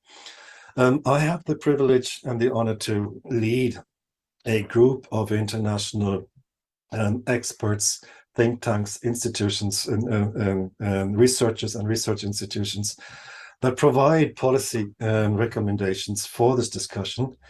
And I'm just presenting this to you here to show that since 2018, we've achieved a coherent body of evidence and policy guidance, culminating so far in 2022 in a policy recommendation that talks about early childhood as a global common good. And this is going to be presented and launched at the T20 summit later this year in Indonesia. So starting from 2018, emphasizing the importance of systemic approaches for integrated early childhood policy and practices. The policy recommendations then move on to 2019 to early childhood as a public and a government responsibility, and of course overshadowed by the global pandemic, questions of how to upscale early childhood systems grounded in local communities, and how to support the resilience of early childhood systems. In 2021, hosted by Italy, the T20 adopted policy recommendations that underline the importance of data in our field, integrated multi-sectoral early childhood data monitoring and evaluation systems as key to developing effective and resilient social welfare systems. So in order to make policies work, we need information, and we need to make sure that information systems that are quite often separated and fragmented in countries, not only do they have to exist, but they have to talk to each other: health, welfare, education. And just briefly underline that this is a truly global collaboration that we're undertaking here.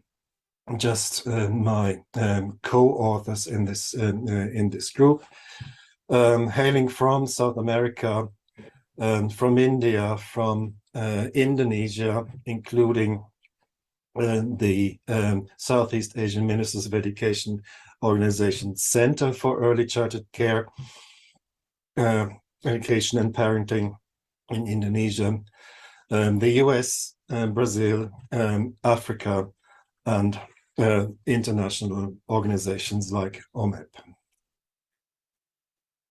What are we recommending in relation to early childhood as a global common good in the document that will be launched in Indonesia later this year? The focus is on multi-sectoral approaches that must be participatory, realized at community level, and culturally sensitive. We know that locally developed, culturally responsive solutions can be highly effective. With strong community ownership, properly evaluated, they can contribute to the preparation and the implementation of more sustainable policies at all levels in all countries. So we urge the G20 to engage with its member states and with the wider global community to adopt and extend the Abidjan principles that emphasize the human right to education and the obligation of states to provide public early childhood services, to provide public education, to extend this to ECD and to ECEC.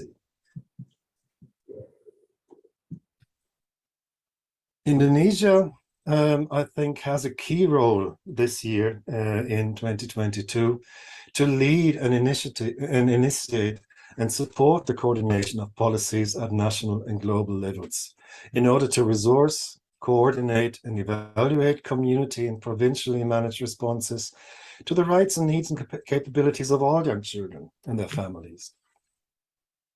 To initiate and to involve local and provincial actors in designing and conducting data collection and evaluation to inform policy. To ensure that these processes are participatory. To ensure that transnational actors, organizations, donors are oriented towards supporting local, provincial, and national governments in developing and implementing their public ECD, ECEC policies. And of course, to support the connection of scientific evidence with the experience and knowledge, cultural values, popular wisdom of communities, and those working directly with children and families. It's about recognizing the potential of such knowledge about early childhood, local embedded, co-produced, holistic, to contribute to and enrich both public policy and academic knowledge creation. And it is about, as I mentioned earlier, the new global conversations, the knowledge transfer from local to provincial to regional and to global levels through global and regional exchanges. I suppose at the end of the day, we are talking about a fundamental paradigm shift that I suppose needs to drive our ambitions to develop more integrated, more effective, multi-sectoral early childhood development, education and care systems, like the discussion that you are initiating at this regional forum today. It is really about refocusing education, care, health, nutrition, welfare, beginning with the youngest children as something that is essential and is key to humanity's survival on the finite planet in an existential crisis. And it is about recognizing that sustainable development, quality of life, well-being, realization of fundamental rights for every child at the local level are critically important for addressing the existential crisis at global level. And that leaves me to say that none of this can happen without a focus on young children from birth. Thank you very much.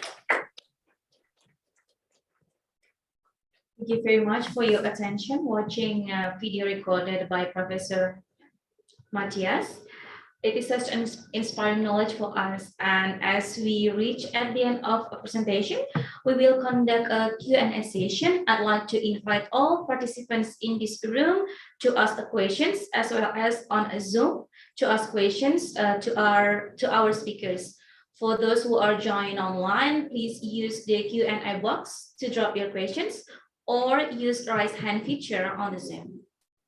I'd like to invite all participants in this room first to ask a question to our speakers. As we only have 2 speakers present at this time, we will keep and collect your questions to Professor, and we will try to send the questions to him by email. Is there any questions in this room, please? Okay, Professor Marek, please.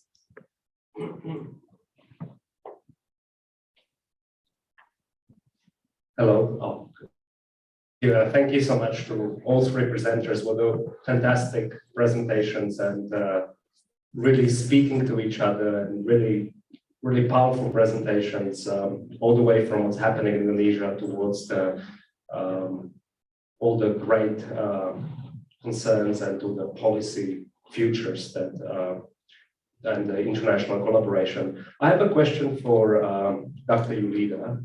I would like to start, and I have really enjoyed your presentation, and it's something that in New Zealand there's a strong connection between in early childhood education here between women and children. I mean, Helen May, who is one of the key historian on early childhood, she always talks about it, and she published also about it. It's concerning women and considering children, that kind of idea that women and children are really connected in the story of early childhood education. A lot of expectations that are being put on women in early childhood education. And I think that what you have conceptualized really well in your presentation is that it's both intellectual project to answer some of these concerns, and it's also something that I would call an advocacy or practice-based project. And you said, and I quote you said, more things needs to be done, you said in your presentation, which I absolutely agree with. And so my question is, what would be your advice to Seameo Cecep, as we are here? What things needs to be done? To what kind of role Seameo Cecep can play in this concern that you have, and in this that you have conceptualized so well in your presentation? Terima kasih. Thank you, Professor Mark. Dr. Yulia, would you please still respond to the questions? Thank you so much, Professor Marek. I think your question is very important. I think, well, let me share you my experience before. Like I had this before, when was it? In 2020, I helped ASEAN, the Southeast Asian nation, secretary to develop, you know, the education work plan. I think you know about that. Yeah, one thing that I realized about Seameo Cecep and also the ASEAN, the regional context of Southeast Asia, is that first, early childhood in general, and very basic discussion, early childhood education is not yet it doesn't appear as priority for, you know, in the discussions. I found it quite difficult to engage stakeholders about, you know, early childhood educations, because I think ASEAN and the region at the moment focus so much on basic education and higher educations. So I think Seameo Cecep has a very strategic role and like a big, complicated but fast playing field that can be used to introduce the early childhood educations. There's almost nothing on early childhood education from the ASEAN or from the regional country multilateral context, except those that have been done with regional organizations like UNICEF or ARNEC or Global Partnership for Education. So I think, and I always remind FINA about this, that early childhood education is now in the work plan of ASEAN. So please knock on their door and ask for discussion with them. And I you know, maybe they just wait for, you know, instead of being proactive, they wait for you to knock on their door, which is understandable because they also have a massive work.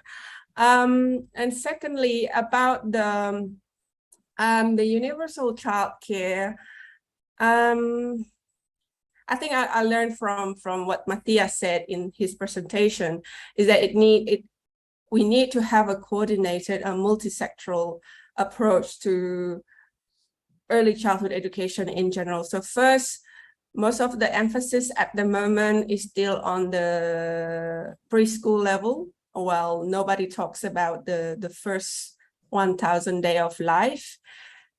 And it's been a gap in Indonesia as well as in the region, I think, in terms of the stimulation of early childhood and the parenting practices.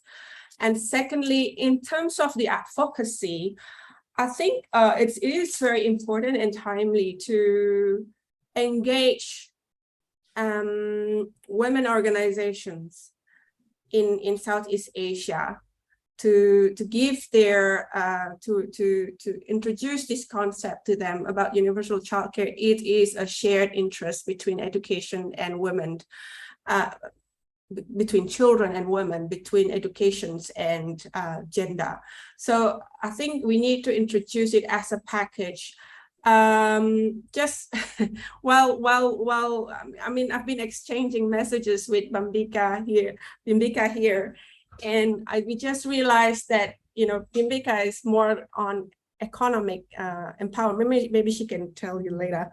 And then while ECE mostly discussed in education, there's no connections, there's no communication between those two sectors.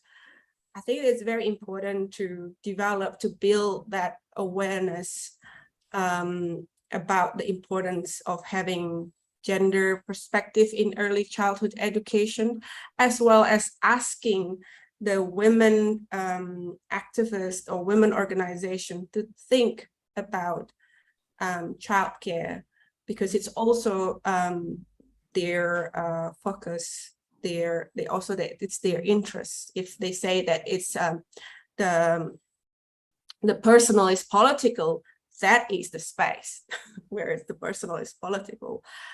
So yeah, I hope I answer your questions. Thank you. Thank you, Dr. Yulia. And is there any questions again from this room?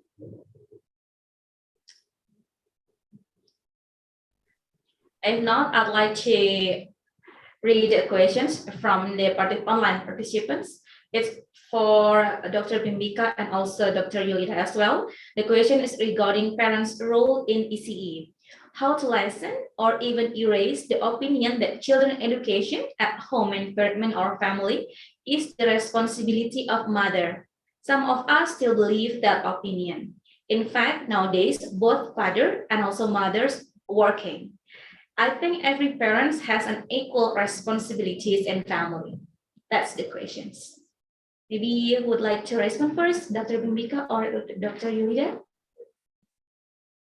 I saw that Dr. Bhimbika is nodding. Maybe you can answer the question first. Bhimbika can go first. Thank you. Well, I don't have a child bombarding my presentation at this point. Well, you know, that's kind of where we start from.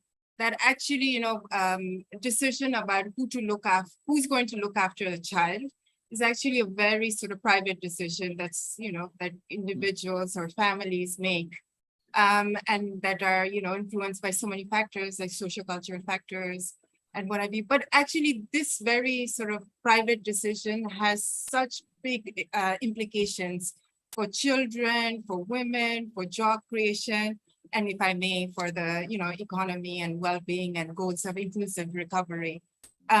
So, you know, what we say is that, you know, we kind of need to recognize that this is not just a private responsibility anymore, that it's actually a shared responsibility.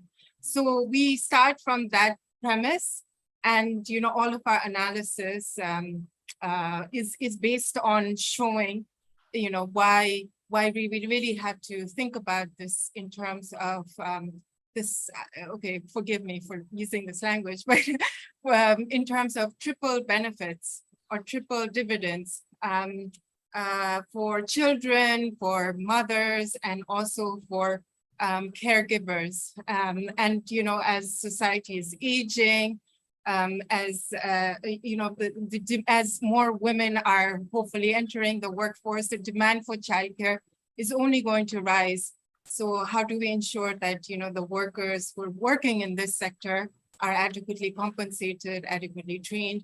Those are also issues that we really need to consider. So we think about it as from lifting from a private to a shared responsibility, and thinking about it in terms of these three interlinked pillars, rather than just for children or just for women or just even for caregivers. If that answers the question. Thank you. Thank you. Would you like to add something, Dr. Yulida? Maybe, I mean, like, that's very common, but yet very difficult questions actually, because no one knows in practice how. I mean, like, we know what to do with policy, like increasing the paternal leave, we increasing the opportunity to early childhood access, and improving the salary and the status of the workers, professional capacity development, and also reducing, introducing the family balance thing. But one thing that I like to highlight from we can't hear your voice. Sorry, can you hear me now? Can you hear me now? Yes. Okay. Sorry, where was I?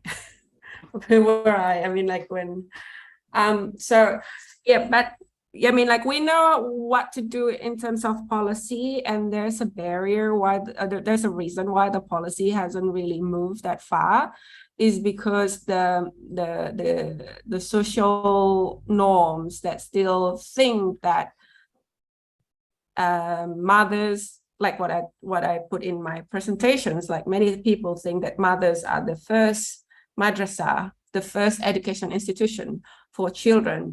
And that is deeply rooted in religion, in social practices. So we need to explore more about that, and maybe develop other narratives that can help men and fathers enter that role. But what I like to highlight is that usually, I mean, this is my personal experience as well, that sometimes the barrier is also the women, that because it's been so internalized for generations. Women believe that what is good and what is bad in terms of their roles in with the family, with the society, and with the community, and the husband and wife relationship. So sometimes the women also need to be ready with this equal responsibility. It means that they should accept if their husbands chose to stay at home, and who knows that the women actually have more potentials to be income earner for the family. But that's something that hasn't really talked about in many discussions with women activists as well. Like, sometimes we have to admit that the barrier is also the women. So that's something that I'd like to highlight. Thank you. Thank you so much for your insightful comment from Dr. Yulida. And in Zoom also we have Professor Lin Ang. Could you please join us to give your opinion or insights in this discussion? Hi, thank you very much, everyone. Can you hear me? Yes, clearly, Professor. Good morning and greetings from London. Thank you for inviting me to be the panel. Just to say, thank you. It's been an honor being on this panel, and I've been listening with great intent and interest in all the many speakers. And I think all the speakers have covered the really important issue that's facing our sector, and of course, the global community at large. And I think one fundamental issue is around the socioeconomic disparity among communities, not just in the early childhood sector, but I think across various sectors. And something to bear in mind, I think, is thinking about solving some of these really intractable issues around disparity, inequality. It's really about coordination and communication. And often when I listen and I learn a lot about how different countries, of course, have different systems of governance and different systems of management and delivery of early childhood systems. I think the two key things I said before is around communication and coordination, because when you have such an important sector such as early childhood education, care and education, cutting across 5 agencies, and in some countries I know 11 agencies, and even in the UK it does cut across more than one central agency. I think that ability and that but also opportunity, but also challenge in bringing together a common goal and speaking a common language to solve and to jointly solve an issue and a problem is so crucial. And being able to bring everyone together, it's speaking that same language, and acknowledging that there's the shared agenda, I think is crucial. And often I do know in every country, there are always different hierarchies, different pecking orders, if you like, with government ministries and so on, and bringing everyone to the table is, it's not easy. So I think that continuous coordination and communication is really important. Okay, thank you, Professor Len Ang, for your insightful insight that it is important to build a coordination and communication between multi-sector agencies to promote universal childcare. It is our homework. And there is a question from Professor Jazz from Ragfond to Dr. Yulida. Don't you think that using the feminist approach in ECD would just aggravate the issue on whose responsibility it is to take care of children, instead of just advocating the essential elements of effective parenting, which involve mother and father as a whole approach? Could you please respond to this? Sure. I think it really depends on what you mean by effective. I mean, like if you're looking at the roles of women and fathers and mothers, like per se related to their gender roles, I mean, you can't. The problem with the parenting content or parenting materials at the moment is that most of the time they're gender blind. They don't see, like for example, when we organize parenting classes, most of the time, maybe 7 out of 10 or 8 out of 10, the participants are mothers instead of fathers. And also when we want to increase fathers' involvement in a newborn care, for example, like the example of many countries who have paternity leave, in many cases, the fathers don't take the leave because they feel that it's an awkward thing for them to, they're not used to it. So I think it is very important to see the practice, like if fathers are given paternity leave without taking care or working with the society norm, it would be quite difficult to expect change. At the same time, like not all families have complete parents. Like if you're talking about migrant workers, they usually leave their children at home with their parents, or they're a single parent. So I think it is quite important to look at, how parenting affected gender practices and division of labor. And we can't put a blind eye to it by thinking that, as long as we provide parenting classes, that's it. I mean, that we should expect excellent results. I think acknowledging and working with the reform to change the gender towards equal parenting role is important. That's my take. Thank you. Thank you for sharing your thoughts, Dr. Yulida. And there's another question from Professor Jazz as well to Dr. Bhimika. On your presentation, you mentioned that early childhood education is highly feminized, which is indicated by the few number of male teachers in ECE. Does the gender of ECE teachers matter? Has there been studies made on the impacts of teachers' gender to children in the context of ECE? That is the question.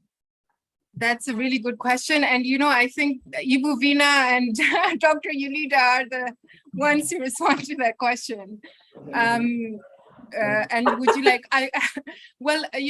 from our side, if I may say, from our side, I think what is interesting is the inequality in terms of compensation, and not necessarily that there is more women per se. If it is promoting good jobs, if it's promoting equal opportunities, I personally don't think that everything in society needs to be divided 50-50.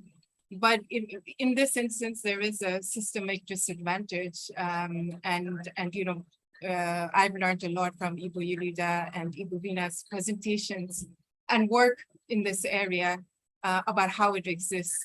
So I revert the question to them, but my answer would be, if on face value, it might not matter, but we need to dig deeper. And in this instance, we can see that there's actually a real inequality in pay and in recognition of that work. Okay, thank you, Dr. Bhimika, for your response. And I'd like to invite one last questions from the floor. If there are any questions that you like to ask, please, Ibu.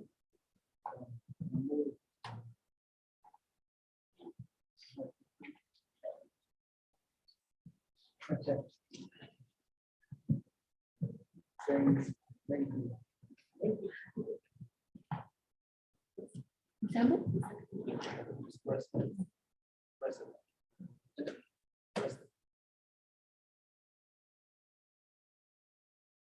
Ya, terima kasih. Mohon izin dalam bahasa Indonesia. Saya tadi agak terlambat datang pada sesi ini. Apakah ini yang akan saya tanyakan berkaitan dengan tema yang disampaikan, tapi mohon izin kalau tidak berkaitan. Saya ingin bertanya sebetulnya pada awal tadi, sesi awal, ini terkait dengan trauma yang terjadi pada anak di masa pandemik ya. Dan sekarang dihadapkan pada anak kembali lagi ke sekolah, di mana kita tahu ketika pada pandemi, di masa pandemi itu terjadi, tentu saja itu memicu respon emosional dan fisik yang mungkin secara instan terjadi gitu. Pertanyaan ini berasal dari pertanyaan saya bertanya kepada salah satu mahasiswa, bagaimana perasaan Anda sekarang mau belajar secara daring? Dan jawaban mereka lebih dari satu, deg-degan katanya. Deg-degan. Jadi ada semacam kekhawatiran dari segi sosial atau apa gitu. Nah ini pasti terjadi juga mungkin bagi anak usia dini.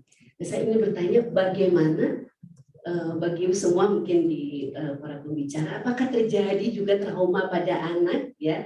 Dan pasti bagi ibu juga yang atau para orang tua yang terlibat, tentu saja ini menjadi masalah juga gitu. Nah saya ingin tahu pendapatnya atau antisipasi atau strategi apa yang perlu disiapkan bagi orang tua dalam menghadapi trauma seperti ini. Gitu. Terima kasih. Baik, terima kasih banyak Ibu. So I'd like to try to translate your questions. I'm sorry. Saya Leli dari UPI. Okay, Ibu Leli from UPI. Thank you so much for your questions. So for all speakers, the questions is regarding to the pandemic situation and when the kids is back to school. He says that sometimes trauma occurs in children during pandemic, and also now, as we know that is everything is going normal and children are back in school. Is there any challenge that parents and children face when they back to schools? If there's any challenge or trauma when they back to schools, what we have to do to prevent that kind of like challenge or like fear or anything that may be maybe like resulting like a trauma of going back to school because of the pandemic situations? Maybe Dr. Bimbika or Dr. Yulida, and maybe also Professor Ling, if you have any opinion or thoughts about this, please. Join first. Dr. Bimbika first, maybe you can like respond to that questions. What would be the trauma of returning to school? Yes. Well, I think, the early years is very interesting because they never got to go to school. So, I'm sure there are a lot of, teachers and practitioners in this realm, but I think it's, whereas, those in sort of higher levels of education were able to at least join online, trying to teach a 3-year-old online, I'm sure wasn't successful for most people. And I would say, the period, and I speak on sort of like a comparative view, was a period of a lot of hardship for sort of parents around the world, including in Indonesia, especially in the early years, about how to manage their time, manage their work, and also give some basic skills to their children, get them ready. So I would say the trauma was maybe maybe more like focused on during the period of the pandemic, and not so much about sort of pushing kids back to school, because these were children who didn't go to school. Thank you. Thank you. And next, maybe from Dr. Yulida. Would you like to add something about this? I don't have any professional knowledge about dealing with trauma with children, but what I can share with you is what I do, which is like, I think it is very important to allow children, especially the young children, to give them explanations, to provide them with as much information as possible at their level about what's happening and why people change, why they have to wear masks, why they have to keep the distance, and all sort of things. And now when the school started, it's also, I understand that also some, how do you call it, like awkwardness among the children when they start interacting again.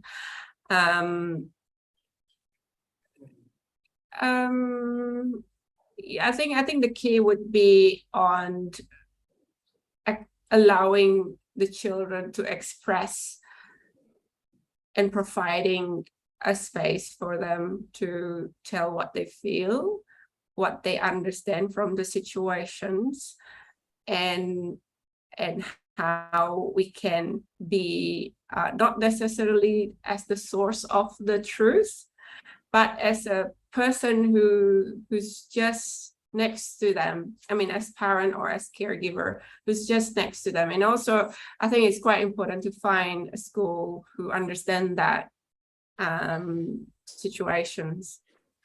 I think that's my answer. Thank you. Thank you, Dr. Yulida. And maybe Professor Ling, would you like to add something with this? Yes, thank you. So a couple of thoughts on that. And I think supporting children during adversity, during difficult situations, is all about supporting, ensuring a resilient child. And I think the term resilience is really important. And that brings me back to the earlier discussion around parenting, whether it's mothers or fathers or the home environment. I think a really interesting area of research, and perhaps something also an emerging area of discussion is around intergenerational, the role of intergenerational support for young children, particularly in difficult circumstances like this, in adversity, and making sure that children are resilient in managing trauma or managing difficult emotional, social situations. And I would say, and by intergenerational, I mean recognizing that early childhood education, educating and early learning and care is all about that wider community that supports children's development. And we know that, that very common saying, it takes a village to raise a child. And I think in many countries, and certainly it is a reality in many homes, children are not just brought up by parents, they are brought up by grandparents, by their extended families. And I think that needs to be recognized. So for me, and emerging, and I think perhaps not, there is already research around it, and some really interesting research, is to look more into that role of intergenerational support that can come into play in supporting early childhood education and taking that forwards. Another area that I think it's really important, I just wanted to just articulate and leave that for the audience to think about, is the idea of quality. And I think that's really important. I think that hasn't really been discussed yet.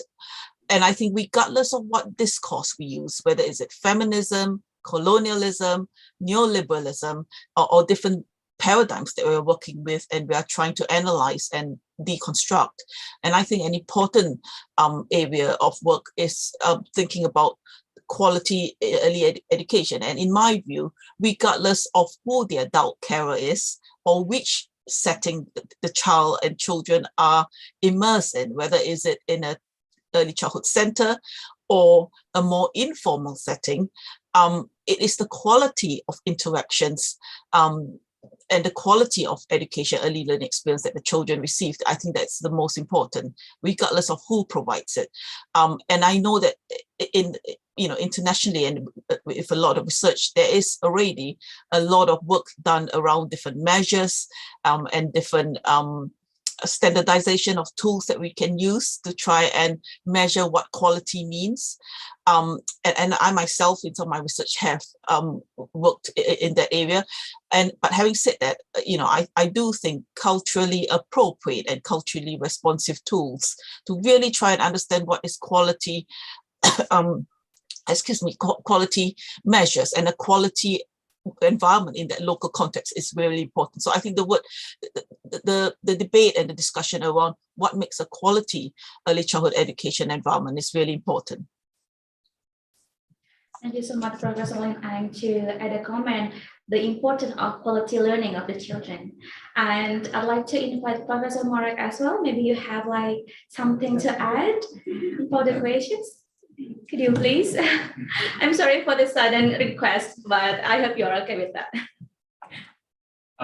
Thank you so much, and hi Lynn, and hi everyone, and lovely to be connected. And I would just like to say really thank you to all the presenters, because I think that they really tapped into something really important in their talks, and they really contributed to the debate and discussion about universal childcare and how it is important to debate it right now. And I do agree also with Professor Lin that we need to talk about the quality, and there are so many, we can't remain focused on the fragments that sort of consists high quality early childhood education, because in Indonesia, we often talk about holistic curriculum and holistic way of thinking. I think it's really important to consider all aspects of it, and it's about parents, it's about children, it's about the workforce, it's about the teachers, and I have nothing but appreciation for Samuel Čeček to organizing these fantastic discussions and have such a fabulous speakers who have really challenged us and opened our opportunities for future discussions. So I'm just really grateful. Thank you so much, Professor Marek. And I think that is wrap up our session, the second session. Before we end the session, I'd like to thank you for your attention all participants, and also thank you for your precious time, all distinguished speakers. And also, I'd like to invite all participants and also panelists and also all speakers to join the photo group sessions. And could you please open your camera if you could, all panelists and also all participants. In my count, we are going to have a photo group session. And for those who are in this room, we are going to have a photo group session as well. Please raise from your seat.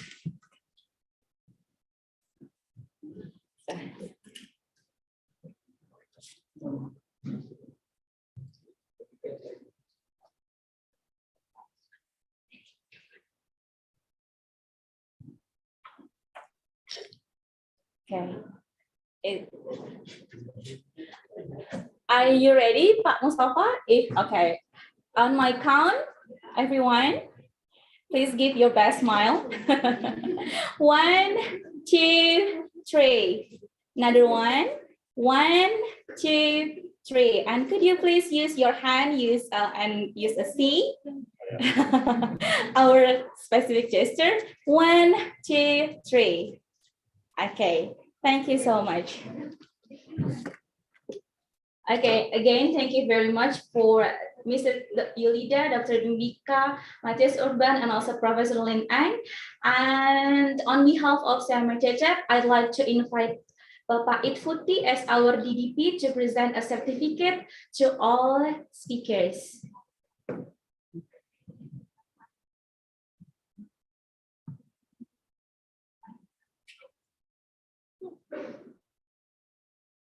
Honorable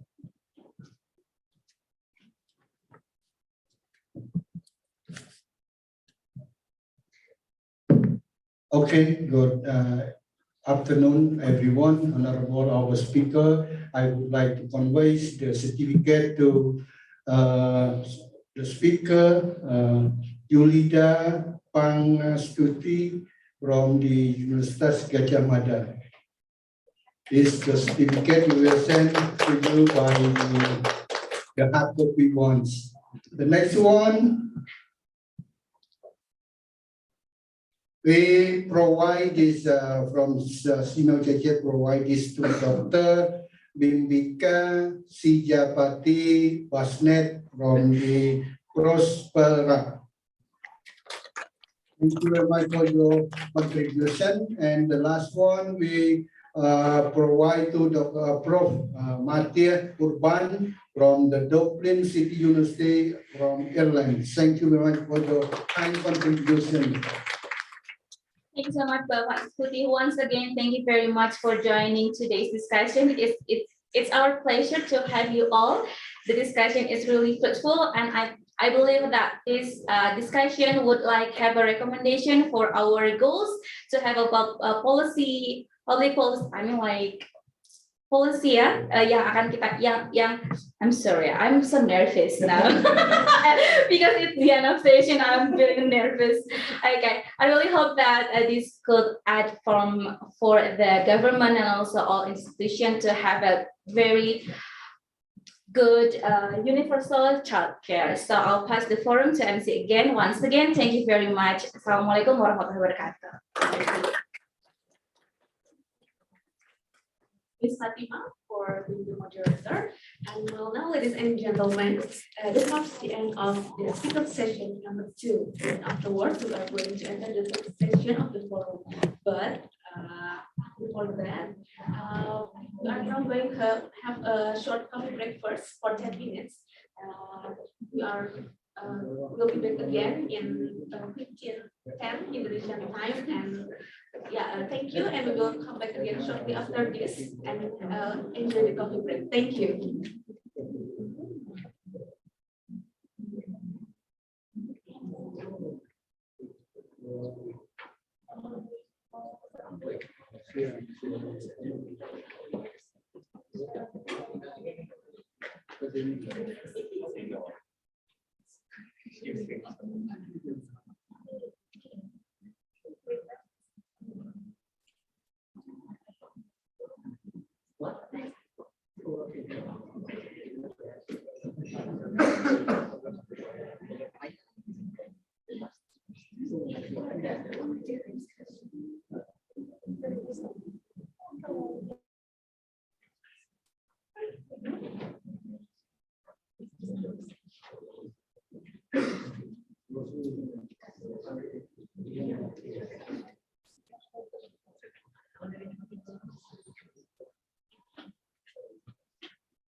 announce you once again, all participants are welcome to actively participate in the session.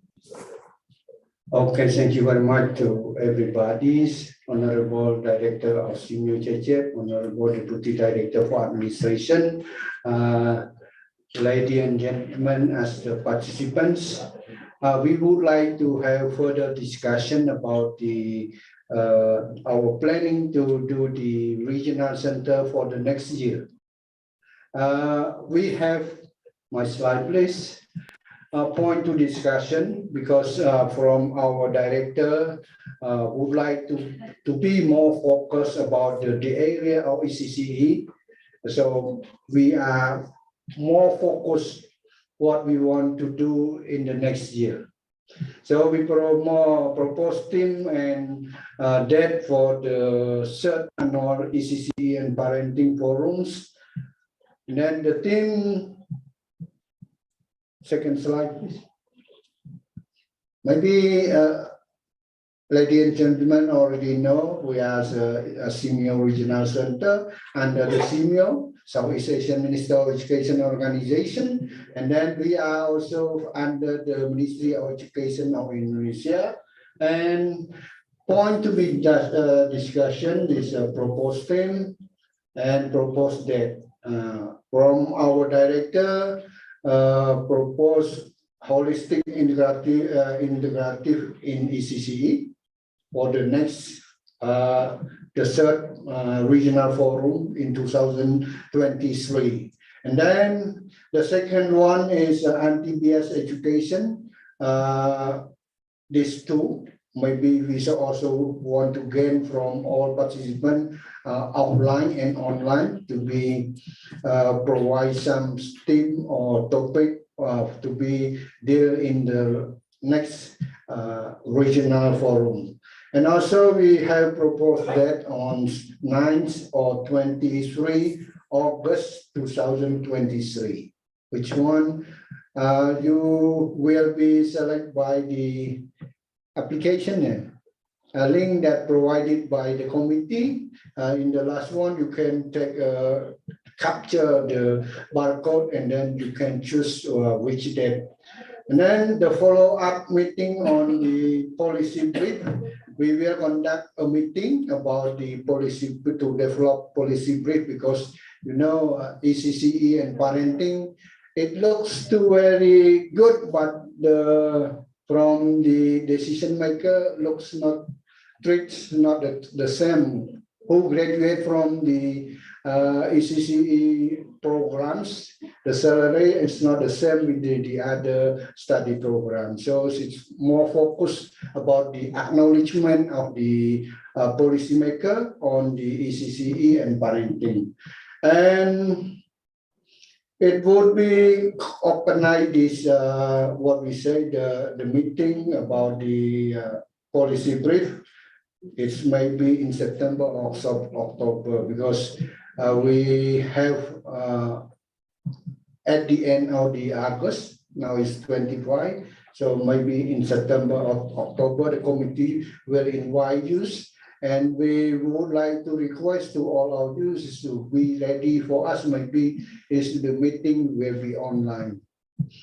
And then the update ECCE and Parenting Association, we would like to change the name because when the association, we need any regulation permission from the Ministry of Interior of Indonesia. And also we change to the network to support the Minister of Education on MBKM policy, because when we have a network, we can do very smoothly all the programs to do the student exchange, to do the regional and international conference. Now I'm back again to the up one, the above one about the theme of the next regional forum. If you would like to agree, number one, number two, maybe any comment from your side, from your about this the theme or topic for this for the next regional forum. Any who want to say something can raise your hand. Yes, Ibu. I would like to propose the policy integrated in ECCE because it's connected with the support Ministerial of Education of MBKM policy, including. Yeah, because it is support the Ministry of Education on MBKM policy too, where the student can student exchange or in MBKM program is magang bersertifikat. Yes. Maybe it will connected with the theme holistic integrative and ECC. And about the magang bersertifikat, magang bersertifikat, while we know that the company in collaboration in MBKM magang bersertifikat about education, it's limited. And I think Samuel Cecep can be support of the MBKM policy. First, about the holistic integrative in ECCE, I think it is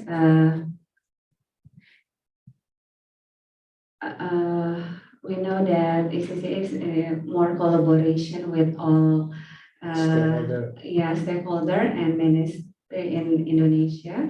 I think is it good for us? We know the update and we know about the prepare in the future for the quality in ECCE. I think it's for me. Thank you, Mr. Putri. Okay, thank you, my Ibu. So Ibu chose the number one, holistic integrative in ECCE. Now, committee can go to the barcode and everyone can scan it and choose by yourself. Next. Yes, this barcode. You can choose the theme and the date for the next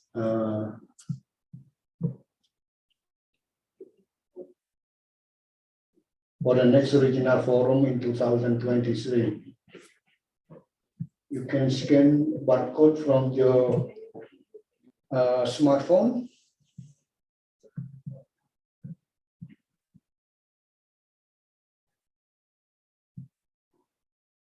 You not? Please do it because time is limited for us.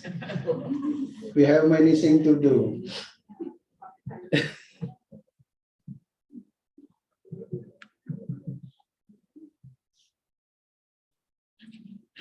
For the networks, ECCE and parenting network, we will have a meeting to discuss about the regulation and the program to be support the networks.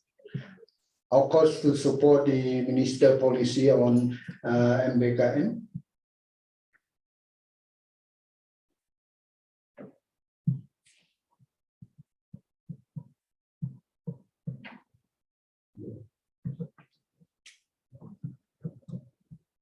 The result come out. Just one. Just receive one. Only one. You may invite those from Zoom as well. How can it be?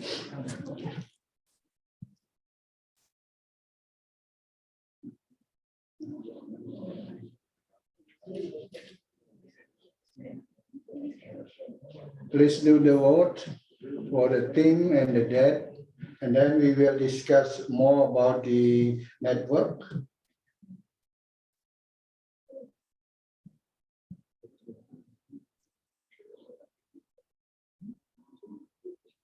No need a barcode anymore. We can go up. Finish. OST finish. You need permission. Permission. Maybe from Zoom meeting can type on the chat box first. So while we were working on that, Mm. just type it.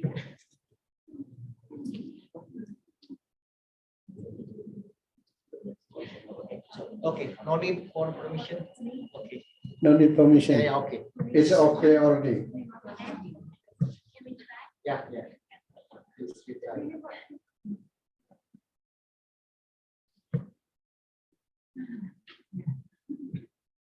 No need permission. Without visa.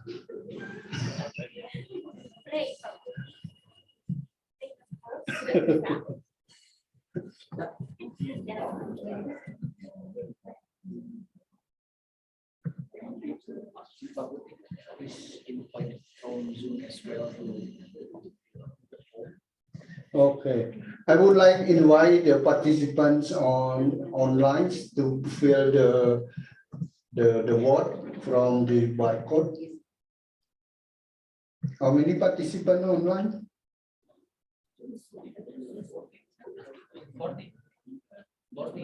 40. Please, dear participants, a strongly request to fill out the theme of the next regional forum and also the date. And then we can finalize the theme and date for this one. I also would like to inform to all of you the name of the association changed to be network. So we call the ECCE and Parenting Network due to the law and state rule of establishment.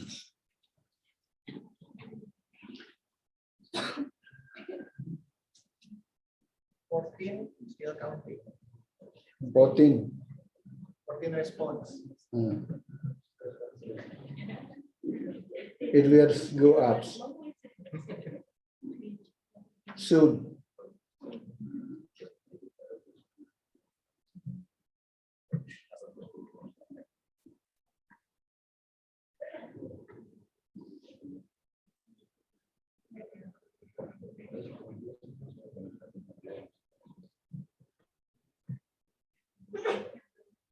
Berapa?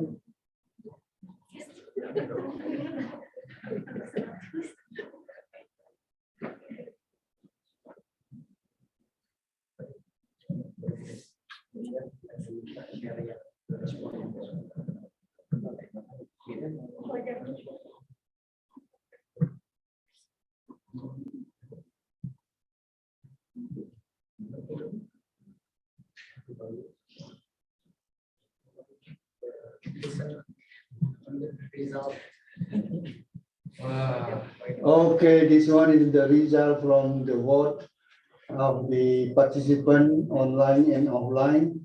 Most of the red one is, I cannot see.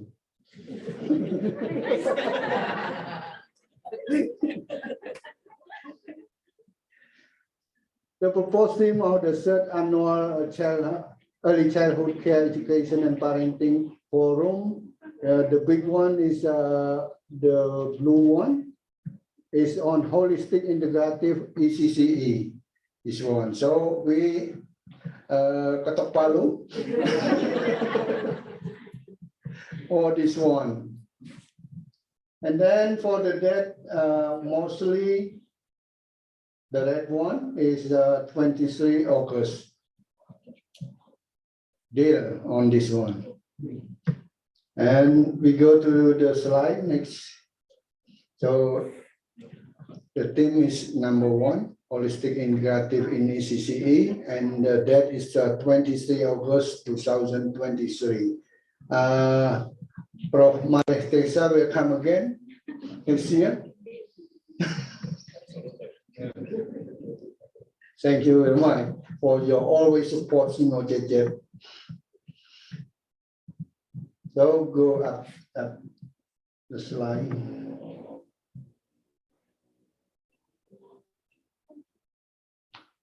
Next. The changing the name of ECC, just I told you few minutes ago.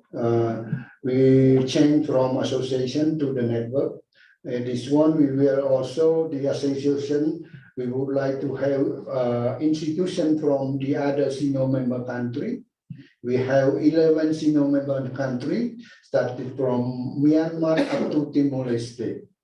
Myanmar, Thailand, Laos, Cambodia, Vietnam, Malaysia, Singapore, Brunei, Philippines, Indonesia, Malaysia, and Timor-Leste. We count from the north to the south. So we would like to have the ECCE institution from the other country to join in this network. And then we would like to have the meeting on this matter. CIMIO Czechia will invite you to join this meeting on on what we say to develop regulation and program to support the network in October. The topic will be cover the term and condition and program plans to be support this one.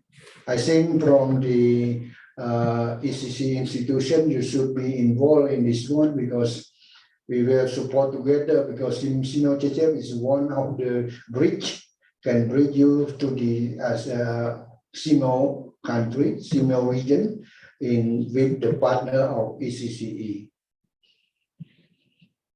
Next. This is what we say follow-up meeting on the policy brief, because from this regional forum, we would like to produce a policy brief. Policy briefs will be what we say we share with the Ministry of Education about the importance of ECCE in nowadays. Second regional forum is today, follow-up meeting on policy brief finals in September, and then we have consultative meeting on CIMIO Czechia policy brief in October also, and then we have FGD, focus group discussion on CIMIO policy brief in November, and then in November or December, we will release this policy brief. This is at the end of this year, we will release, especially to the decision maker on the matter of ECCE and parenting in Indonesia and in Southeast Asia country. I think from me is end already. What we would like to get decision from all participants about the regional forum next year, and then the network to be established. It established already, but we should have the regulation and program to support it, and the plan that we will do in this year about the policy brief. Thank you very much for your attention. Would like to see you again in 2023. Yeah.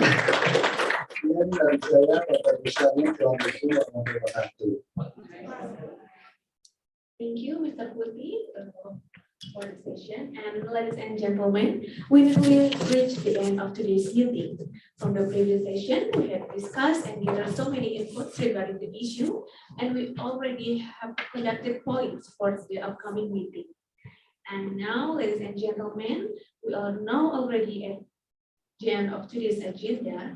But before that, I would like to deliver you the summary of today's meeting, and the wrap-up session will be delivered by the Deputy Director for Administration of CIMIO Czechia, Dr. Alice Rosdiawati, MPD. Please welcome Madam DDA of CIMIO Czechia.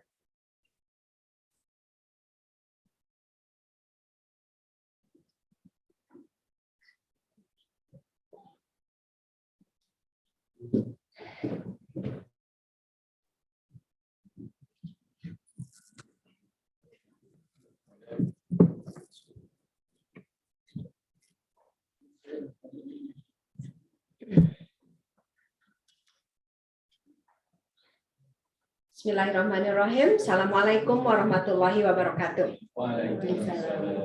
Yeah, very good afternoon, ladies and gentlemen. And as the MC said that this is almost we have come to almost the very final session of our regional forum, and I believe that everybody agree that this is the very, most weighted session.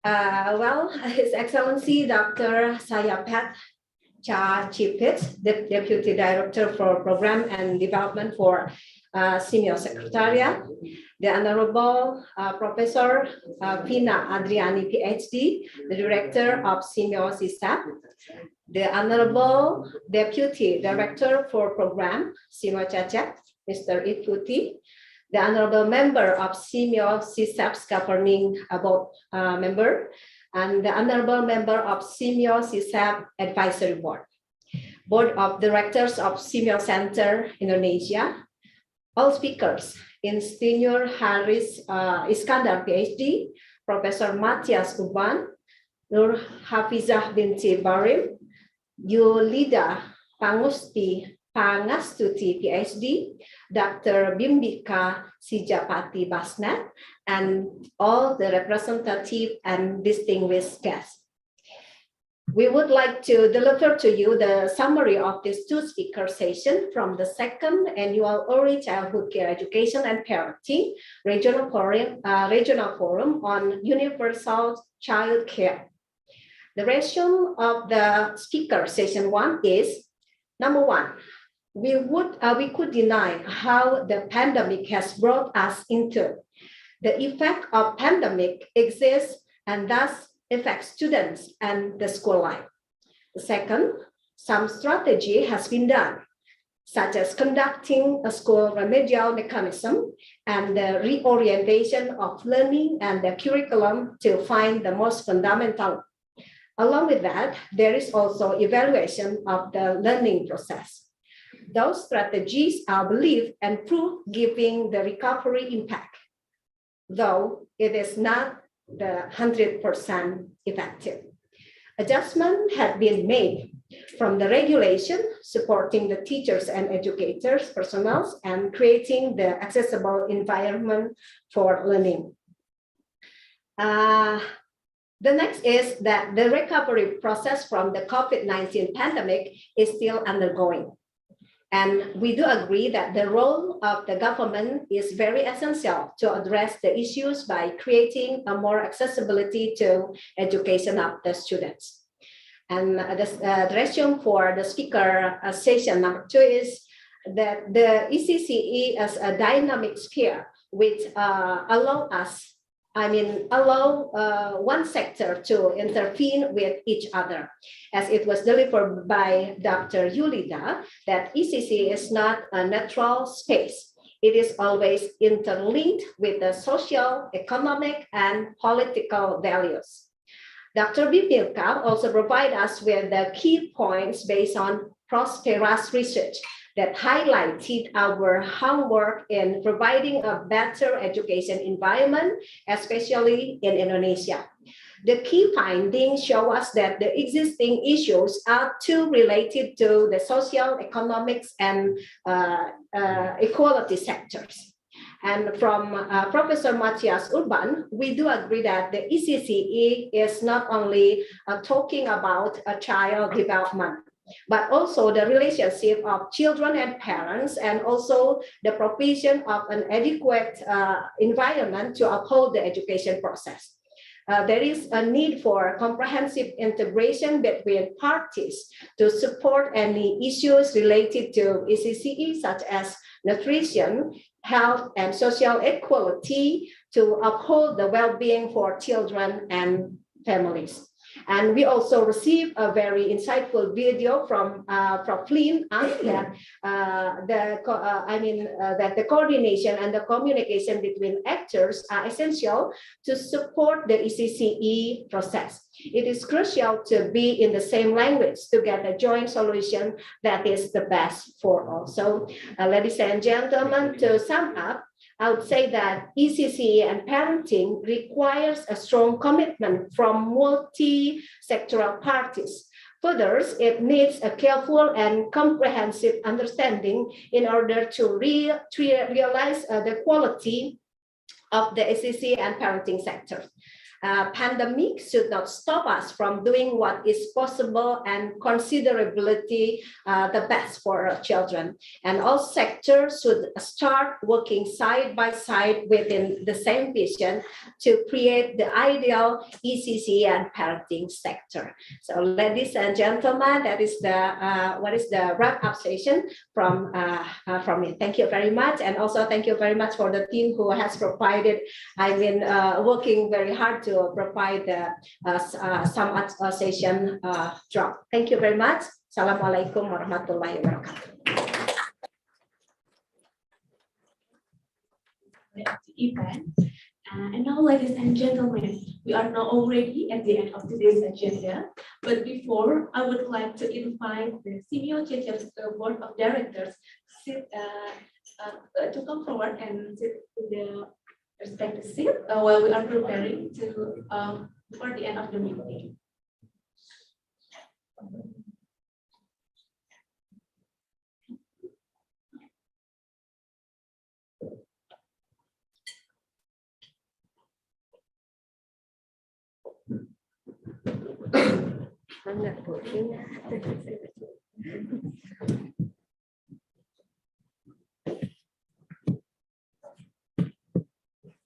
Thank you, ladies and gentlemen. Now, we would like to invite the director of CBO CCF, Professor Vina Adriani, PhD, to deliver the closing remarks. To Madam Director, you have the floor. Okay, thank you very much. Assalamualaikum warahmatullahi wabarakatuh. Selamat sore, salam sejahtera untuk kita semua. Good afternoon, everyone. I was thinking actually I can just do the closing ceremony over there, but apparently according to Pak Chowdhury, I have to be here, so here I am. Okay, so I think I just would like to use this opportunity to express my highest gratitude to all the participants, all the esteemed guests and also speakers who have contributed so much for today's discussion. I think we started our event expecting that some of our question will be answered, but apparently throughout the discussion, it reveals more question. And I think one of the most important questions taken from today's event is that how can we ensure that early childhood education become a space to promote social justice? And by social justice, I mean all the speakers, I think they have eloquently explained the extent to which early childhood education can become a space to disrupt the binary opposition between children's rights and women's rights. And here we are also talking about the rights of the mothers and the rights of the female teachers in early childhood education setting. And I think the discussion also reminds us that early childhood education should also ensure that there exists an equal access and participation for children, especially those who are coming from underprivileged background. And finally, I just would like to quote the important point that Professor Matthias Urban reminds us in today's discussion, that there is a need to create a global movement in order to shift the early childhood education provision from private to become a public good. And I think it is a long way to go, and I'm hoping that today's discussion is one little step toward that direction. And I think we need to, one of the things that we can do, as mentioned by Pak Putih and also Bu Elis, that we will be developing a policy brief in the hope that it can advocate government and also policymaker in the Southeast Asian region. So I hope that this is not our first and last meeting. Obviously, we will be discussing with you in order to complete and also finalize our policy brief. So once again, thank you very much. And I hope you have a lovely stay in Bandung. For those of you who are coming from outside Bandung, and for those of you who are coming from Bandung, I just would like to use the word from Tulus, hati-hati di jalan. Okay, so thank you very much. Wabillahi taufiq wal hidayah. Wassalamualaikum. I'm sorry, Professor Vina, for the closing remarks. And that also marks the end of today's event. Once again, we are pleased to express our highest appreciation for all the speakers, representatives, and also distinguished guests for joining us today. And we do hope our discussion would be manifested through the cooperation between countries in the region. And we're also looking forward to meeting you again in the discussion for the policy brief in the future. And ladies and gentlemen, it is time for me to close the meeting. Thank you for your kind attention and have a good afternoon. See you next year. Wassalamualaikum warahmatullahi wabarakatuh.